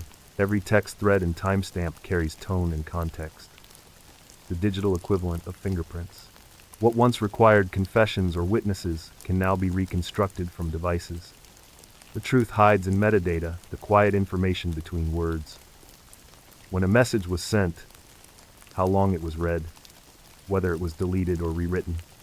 In courtrooms, those unseen details often speak louder than any testimony. But technology is not neutral. It amplifies both compassion and cruelty. It gives voice to connection but also offers anonymity to obsession. The same algorithms that suggest music or products can also feed fixation, recommending more of whatever captures attention. When an obsessed person searches for their victim, the system learns that pattern and serves it back, reinforcing curiosity into compulsion. The machine does not know it is teaching danger. Digital criminology has emerged as a field precisely because of this paradox. Investigators must now understand not only psychology but platform design. Social media interfaces are engineered for engagement, likes, comments, direct messages, all mechanisms that blur the boundary between public and private. For a stalker, each feature becomes a tool. The seen checkmark becomes proof of attention. The lack of response becomes insult. The rhythm of online presence turns into a heartbeat they try to control. In Cynthia Hoffman's case, messages sent by her killers were recovered from the cloud even after deletion. Investigators used them to reconstruct the manipulation chain that stretched from Indiana to Alaska. The time zones told the story better than words. Darren Schillmiller never left his home. Yet his digital shadow reached across continents. Technology had made geography meaningless. In Celeste Manno's case, the data worked in reverse. Her posts, innocent and joyful, became breadcrumbs for her stalker. A photo of sunlight through her window gave away her bedroom orientation. A reflection in glass hinted at her street. She shared moments of happiness, unaware that each one was being studied. Forensic cyber analysts later called it the paradox of visibility, the idea that self-expression online creates a map that others can weaponize. Emotionally, the realization is chilling. We live in a world where privacy is an illusion built on convenience. Yet this same visibility allows justice to see what would otherwise remain hidden. Without digital evidence, many of these cases would have remained unsolved. Technology records truth indiscriminately. Morality comes later. In interpretation, the forensic process of extracting evidence from devices resembles archaeology. Specialists work with tools that recover fragments buried beneath layers of deletion. They reconstruct conversations from caches, restore corrupted files, and translate binary into narrative. Each recovered message is like a voice calling from the past. The language of technology has become the new autopsy report. But for every investigator uncovering truth, there is an offender using the same tools for concealment. Encryption, disappearing messages. Fake accounts all serve the illusion of secrecy. The cat and mouse dynamic between law enforcement and digital offenders grows more complex each year. Justice now depends as much on software as on human testimony. Emotionally, society stands at a crossroads. Technology connects people faster than empathy can keep up. The distance between thought and action has vanished. One impulsive message, one click, one post can ignite obsession or trigger harm. Awareness must evolve alongside innovation. Just as driving requires instruction, the digital existence must come with education. How to protect, how to recognize danger, how to read the warning signs written in data. Forensic psychologists working with cybercrime units describe a new kind of intimacy. Parasocial attachment, where individuals form emotional bonds with people who do not know they exist. The internet makes these attachments seem mutual, feeding illusion through visibility. In that illusion, obsession finds fertile ground. The line between curiosity and intrusion blurs until the subject believes digital proximity equals permission. Prevention, therefore, must begin with digital literacy. Understanding that each post, each comment, each interaction carries weight. Teaching young users to treat online communication as real, because it is. Teaching potential offenders that anonymity does not erase accountability. Teaching everyone that silence, blocking, and reporting are not rude, they are boundaries. In the hands of investigators, technology can restore truth. In the hands of obsession, it can rewrite it. The difference lies in empathy. Machines record, but only humans interpret. Emotionally, these lessons are heavy because they touch every screen. The tragedies we have explored were not born in isolation, they were born in networks. Shared spaces where love and danger coexist. The challenge for society is to learn how to stay connected without becoming exposed. When forensic analysts close their laptops at the end of long nights, they know they have listened to ghosts speaking in code. Their work is not only technical, it is emotional translation. They turn data into voice, a silence into testimony. Through them, victims continue to speak. Tomorrow, we turn from the digital to the cultural, how myths, media, and storytelling shape the way we understand danger, and how changing those narratives might save lives before law or technology ever intervene. The earliest warnings in every story were not hidden. They were ignored. They were disguised as passion, devotion, persistence, the very qualities that culture often celebrates as proof of love, across continents and generations. Society has built myths that blur affection and control until even danger begins to sound romantic. From childhood, stories teach that love must be chaste, that rejection is an obstacle to overcome. Fairy tales reward the suitor who never gives up, who breaks through walls, curses, and silence to win affection. In movies, persistence becomes proof of sincerity. The hero follows, waits, insists, and the audience applauds when the other person finally gives in. Real life, however, is not scripted for happy endings. In real life, the same persistence becomes stalking, and the same insistence becomes threat. Forensic psychologists studying obsession often say that culture trains people to confuse intensity with intimacy. Intensity is fire, it burns bright and fast, demanding constant fuel. Intimacy is warmth, it grows slowly. Respecting distance, the perpetrators in these cases did not invent their logic. They inherited it. They were raised in a world that told them love means possession, that jealousy is natural, that boundaries are negotiable when feelings are strong. When the object of desire said no, they interpreted it as plot twist rather than conclusion. In Cody Johnson's story, Jordan Graham framed murder as resolution. She believed she could end conflict by erasing it. The idea that control equals closure is not born in isolation. It is reinforced by every song that equates heartbreak with death. In the McStay case, greed disguised itself as partnership, the myth that success must be shared or not at all. Ross McCullum turned entitlement into identity, mistaking ownership for connection. Darren Schillmiller used words of affection as currency for cruelty, weaponizing the myth that loyalty must be proven through sacrifice. Celeste Mano's stalker turned rejection into justification, the classic narrative that love denied must be avenged. These are not anomalies.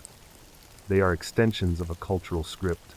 When love stories glorify pursuit without consent, they normalize obsession.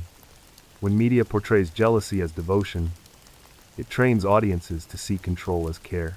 The red flags that could save lives are often repainted as romance. Experts in behavioral science emphasize education as the first step toward dismantling these myths. Healthy attachment must be taught the same way we teach literacy. People must learn that love is choice, not conquest. That affection ends where autonomy begins. Simple lessons: respect no, honor distance, value silence are radical when measured against centuries of storytelling that says the opposite. Emotionally, confronting these myths requires unlearning comfort. It means accepting that some beloved narratives are harmful. It means seeing danger in songs once danced to, in films once cherished. Yet this discomfort is necessary because culture shapes empathy as powerfully as law shapes justice. If stories continue to romanticize control, prevention will always arrive too late. Forensic sociologists studying these cases note that victims often recognized red flags but doubted their instincts because culture taught them doubt. They feared being called dramatic, cold, or unkind. They tolerated discomfort to avoid seeming ungrateful for attention. Megan Newborough, Celeste Mano, and countless others believed politeness could calm aggression. The price of that belief was their lives. Revisiting red flags means redefining love itself. Genuine affection respects individuality. It does not demand constant proof or apology. It does not invade privacy or punish independence. It listens, it waits. It knows that love without freedom is possession wearing a mask. In advocacy programs inspired by these tragedies, survivors teach young audiences how to recognize coercion early. They role-play conversations where one person sets boundaries and the other responds with respect instead of persistence. They deconstruct popular media scenes, replacing grand gestures with quiet consent. The goal is not cynicism but awareness to make emotional safety as instinctive as physical safety. Emotionally, the society must learn to praise stability over intensity. The quiet relationship built on mutual respect should not seem boring. It should seem safe. The person who stops when told no should not be forgotten. They should be celebrated. The myths of romantic pursuit must yield to narratives of mutual care. Art has begun to change. Filmmakers now consult with psychologists to portray healthy dynamics. Musicians write about healing instead of heartbreak. Books explore recovery rather than revenge. Change in culture often moves slower than law. But when it comes, it lasts longer because it lives in imagination. Forensic psychology provides language. but culture provides permission to stop obsession. Both must evolve. The first step is as simple as listening when someone says no and believing that no does not need explanation. The second step is teaching that love is not proven by endurance of pain, but by absence of harm. Emotionally, revisiting red flags is not about blame but about awakening. It asks everyone to look at the stories they consume and ask whether those stories protect or endanger. Awareness is not an end. It is the beginning of prevention disguised as empathy. Across the world, classrooms, counseling centers, and advocacy groups repeat the same message. Love that hurts is not love, it is control, and control, left unchecked, becomes tragedy. The line between fairy tale and crime scene is thinner than it appears. Tomorrow, we explore how communities can carry these lessons forward, how collective vigilance and education turn awareness into action, transforming fear into prevention and tragedy into legacy. When a life is taken by violence, the people left behind inherit two tasks: to mourn and to remember. Some do both quietly, others publicly, but all carry the same weight. In the years since these tragedies unfolded, communities have learned that remembrance is not only about grief, it is also a kind of protection. Every candlelight vigil, every mural, every whispered story becomes a warning disguised as love. Survivors of violence often describe the strange duality of healing, learning to live again while also living for the one who cannot. They attend support groups where strangers recognize the same shadows in each other's eyes.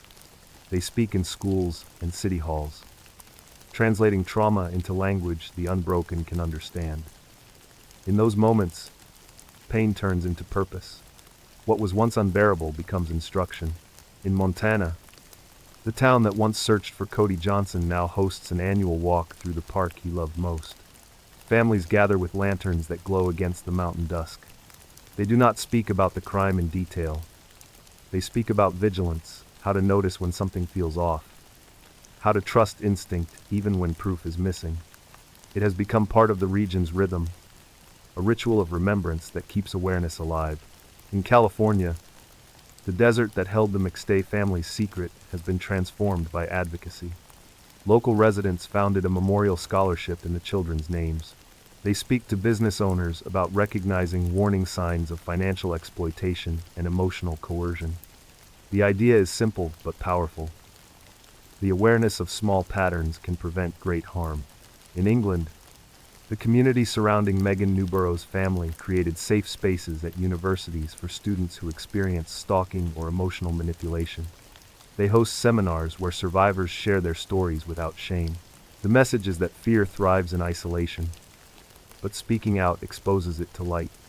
Megan's friends lead these sessions, their courage steady even when their voices tremble. In Alaska, the trail near Thunderbird Falls has become sacred ground. Hikers stop to read a small plaque dedicated to Cynthia Hoffman, placed there by her father. It reminds visitors that kindness should never cost safety and that digital spaces deserve the same caution as physical ones. Her family organizes youth workshops about online boundaries, teaching young people that trust must be earned, not assumed. In Melbourne, Celeste Mano's mother continues to stand before crowds with quiet authority. Her grief has not faded, but it has evolved into movement. She speaks about the responsibility of communities to act before law enforcement can. Neighbors, co-workers, friends all share pieces of the safety net. When one person pays attention, danger loses its disguise. Her words have become mantra across Australia. Love can be gentle, but protection must be fierce. Forensic sociologists studying post-trauma resilience describe this process as communal recovery. It happens when tragedy stops belonging to one family and becomes shared responsibility. The pain remains, but its ownership expands. Through storytelling, education, and ritual, communities rewrite the narrative from helplessness to empowerment. Emotionally, these gatherings are bittersweet. They honor lives lost while acknowledging that prevention came too late. Yet within that acknowledgement lies transformation. People who once feared discussing domestic violence now speak openly. Strangers comfort one another without awkwardness. Safety, once considered private, has become a public value. Survivors who attend these events say they find strength not in closure, because closure is a myth but in connection. Each handshake, each tear, each shared silence becomes proof that grief can build bridges. The collective memory of suffering turns into a shield against recurrence. When communities remember, they create cultural antibodies against cruelty. In schools, new programs teach empathy as skill. Children learn how to recognize control, how to listen without judgment, how to intervene safely when they see harm. Teachers include case studies about consent and emotional literacy alongside math and science. These lessons, born of pain, have become preventive medicine for the next generation.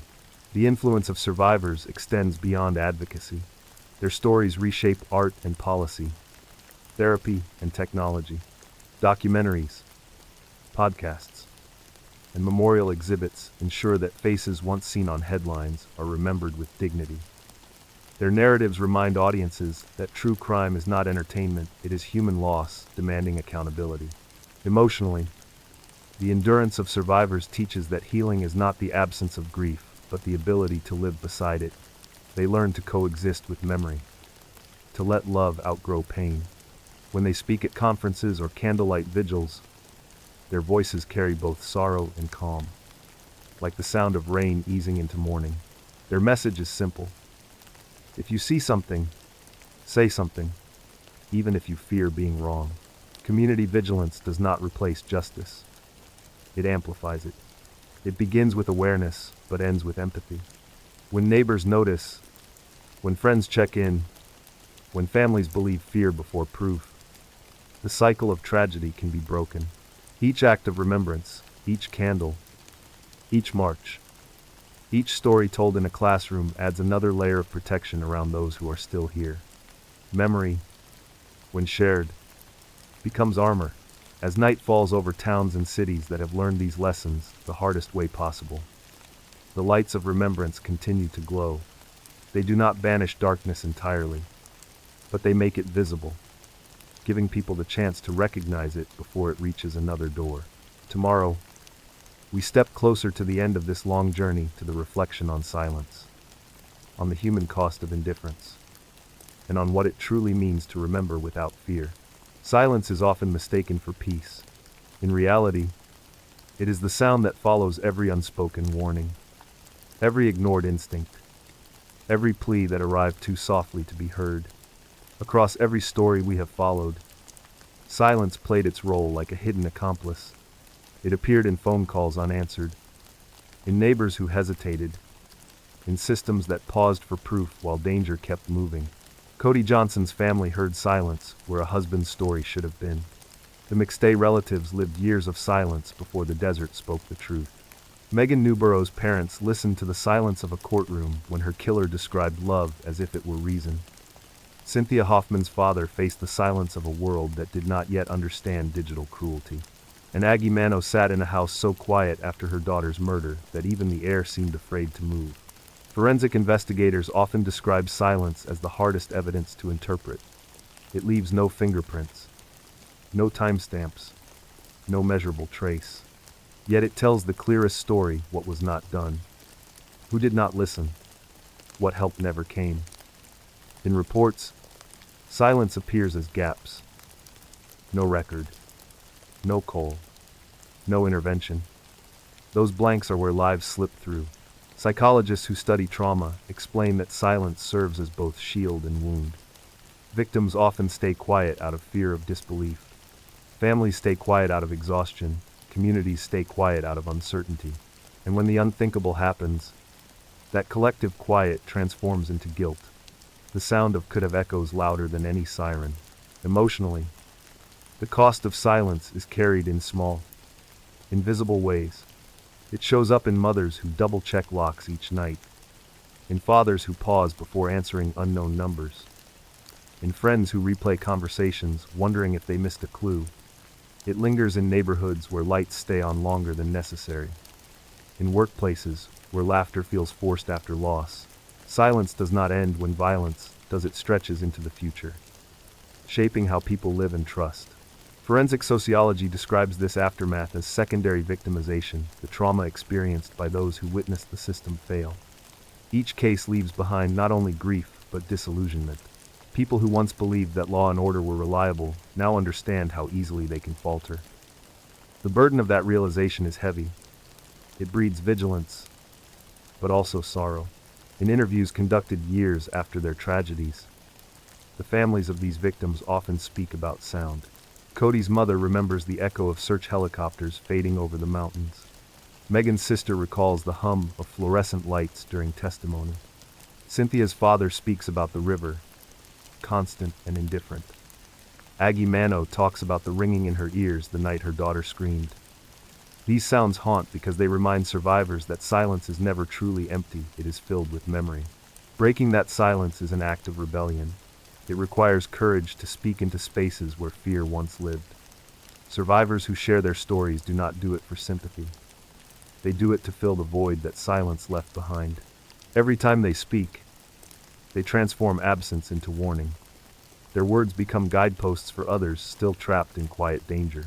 Emotionally, silence is seductive because it feels safe. It avoids conflict, delays pain, preserves illusion. But silence never protects. It only postpones harm. The cases we have followed prove that awareness whispered too late is no different from silence itself. The human cost is measured not just in lives lost, but in the fear inherited by those who remain. In communities shaped by violence, breaking silence becomes tradition. Vigils, panels, and classroom discussions are not just memorials, they are antidotes. They replace the sound of guilt with the rhythm of resolve. Each conversation begun in honesty reclaims power from the past. Psychologists working with victims' families encourage them to redefine memory not as burden but as bridge. Memory connects those who died to those who continue. It keeps names alive not as wounds but as lessons. The weight of memory, when shared, transforms from heaviness into guidance. It teaches people how to see danger early, how to trust intuition, how to act without hesitation. Emotionally, remembering can be painful, but forgetting would be worse. Forgetting would mean that silence won again. The families who speak, the detectives who revisit files, the teachers who tell these stories, they all carry the same mission: to ensure that memory is louder than apathy.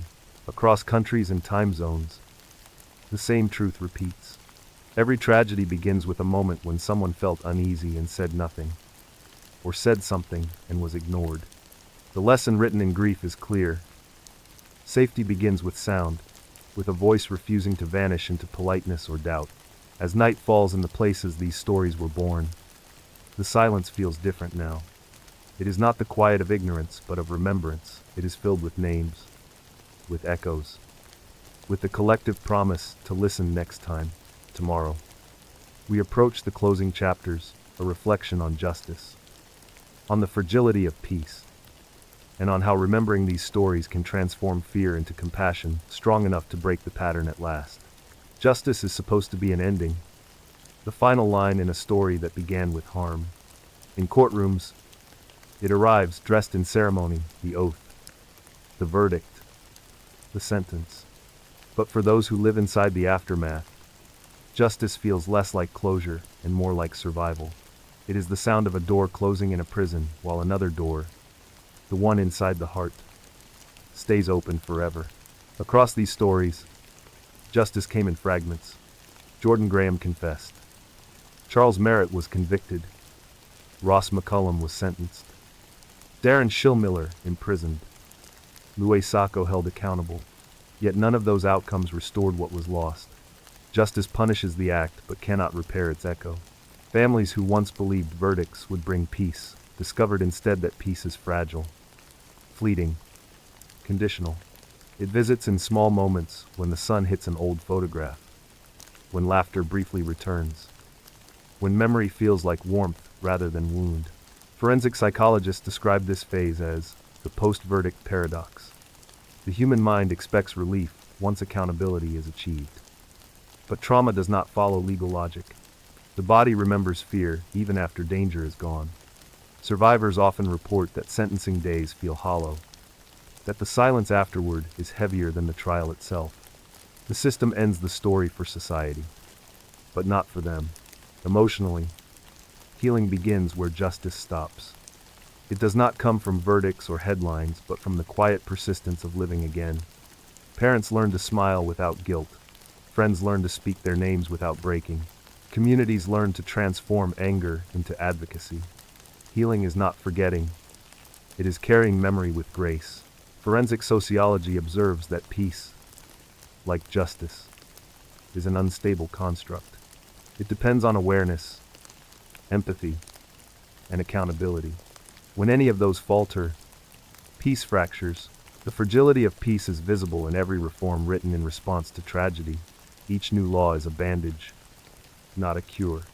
True safety requires constant maintenance, the way a garden requires tending. The moment society stops paying attention, weeds return. The families left behind understand this better than anyone. They continue to appear in public not because they enjoy attention, but because silence feels like betrayal. They speak for those who cannot, and in doing so, they redefine justice as continuity rather than conclusion. In their world, justice is not a verdict, it is vigilance. Investigators who work these cases describe their own uneasy relationship with closure. Many carry fragments of the victims, with them photographs in wallets, names written in notebooks, memories they cannot file away. They know that each solved case is also an admission that prevention failed. Their peace depends not on conviction, but on reform. Emotionally, healing is circular. It returns to the same place as the courtroom, the memorial, the river, the house, and finds new meaning each time. The landscape of grief does not change, but the traveler does. Over years, the pain softens into purpose, the way water shapes stone slowly but irreversibly. Communities, too, evolve. They learn that peace is not the absence of violence, but the presence of care. It shows up in neighbors checking in coworkers noticing distress, in friends staying close after warning signs appear. These small acts of awareness are the quiet architecture of lasting peace. Forensic experts say that the most important outcome of justice is deterrence, but the most powerful outcome of remembrance is empathy. When people feel the weight of someone else's suffering, they are less likely to repeat its cause. Empathy is prevention's first line of defense. It teaches restraint, compassion, and accountability long before the law is needed. Emotionally, the fragility of peace also reveals its beauty. It reminds us that safety is not guaranteed, that kindness matters precisely because it is delicate. The families who continue to speak do so knowing that their peace will always be incomplete, but they choose to protect others from joining their grief. Their strength is not the absence of pain, but the refusal to let pain define them. As the years pass, these names, Cody, Summer, Megan, Cynthia, Celeste, begin to fade from headlines, but remain carved into memory. Justice may belong to the courts, but healing belongs to those who love them. Their resilience teaches that peace is not something found, it is something built, again and again. In the shadow of what was lost, tomorrow, if we reach the end, the 30th and final part, a reflection of remembrance, catharsis, and the quiet promise that those who were lost will continue to guide the living toward light, even through the rain. Rain has always carried two meanings in the world of true crime storytelling. It is both cleansing and mourning, both ending and beginning. As it falls, it erases footprints yet reveals reflection. Tonight, it falls again, not on evidence or crime scenes, but on memory itself. Every name spoken across these 30 chapters lingers in the sound of the storm. Cody Johnson, who believed love could be fixed. The McStay family, who trusted friendship and paid the ultimate price. Megan Newborough, who mistook politeness for safety. Cynthia Hoffman, whose innocence met manipulation. Celeste Mano, who believed that protection meant promise. Each one is gone, yet none are silent. Their stories have turned into instruments of warning, their absence into guidance. Forensic investigators often say that closure is a myth, that the heart does not operate under the logic of law. What exists instead is catharsis, the release that comes when pain is finally given purpose. Catharsis is not forgetting, it is remembering without paralysis. It is the moment when sorrow becomes service, when grief begins to speak instead of scream. The people left behind, families, friends, strangers who learn their stories, have become keepers of light in a world that once seemed irreversibly dark. Their voices travel through classrooms, courtrooms, and communities, carrying the lesson that safety begins with listening and that empathy is the first form of justice. Every time someone trusts their intuition, every time a friend intervenes, every time a stranger chooses kindness over indifference, the pattern of harm weakens a little more. Emotionally, catharsis arrives quietly. It does not roar. It exhales. It comes in the moment a mother holds another mother's hand and understands without words.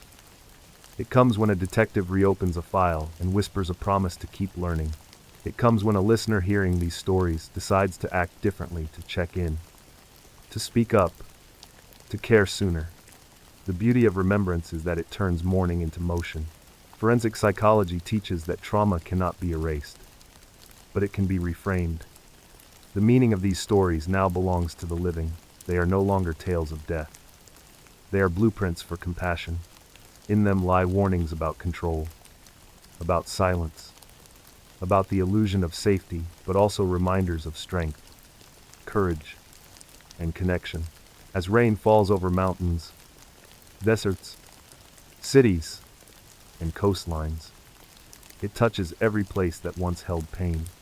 It runs over the ground where the McStays were found, through the river where Cynthia drifted, against the window of Celeste's quiet room. It connects them all, cleansing without erasing. Nature carries memory better than words. It does not forget, it transforms. Somewhere, an officer finishes a late shift and drives home in silence, headlights glinting through rain. A teacher prepares a lesson about healthy boundaries. A counselor sits with a survivor and listens without interruption. A journalist decides to write about solutions instead of spectacle. These are the small revolutions born from remembrance. Emotionally, catharsis also means release from fear. To honor the victims is not to live in mourning, but to reclaim life in their name. They are not symbols of tragedy, they are reminders of courage, of vulnerability, of humanity's need to protect its own. Their families continue to speak because they know that memory, like rain, must move to stay alive. As we close this story, the rain outside becomes softer, like applause fading after the final note of a long symphony. The sky does not clear completely, because it never truly does. But somewhere beyond the clouds, light returns, a thin gold line stretching across the horizon. Fragile yet steady, it is not the light of forgetting, but of continuation. To those who listen, remember this. Safety begins with attention. Justice begins with empathy. And healing begins the moment silence breaks. Each of these lives, though ended by violence, continues through the compassion they inspire. They remind us that humanity's greatest defense against darkness is not strength, but tenderness. So as the rain falls, let it not be sorrow but baptism. Let it wash over every story told here and carry it forward to another home, another heart, another listener who might, one day, recognize danger before it speaks. And when night comes again, when the world grows quiet and only the sound of the rain remains, leave one light on, not for fear, but for remembrance. A light that says, they were here, they mattered, and because we remember them, others may yet be saved.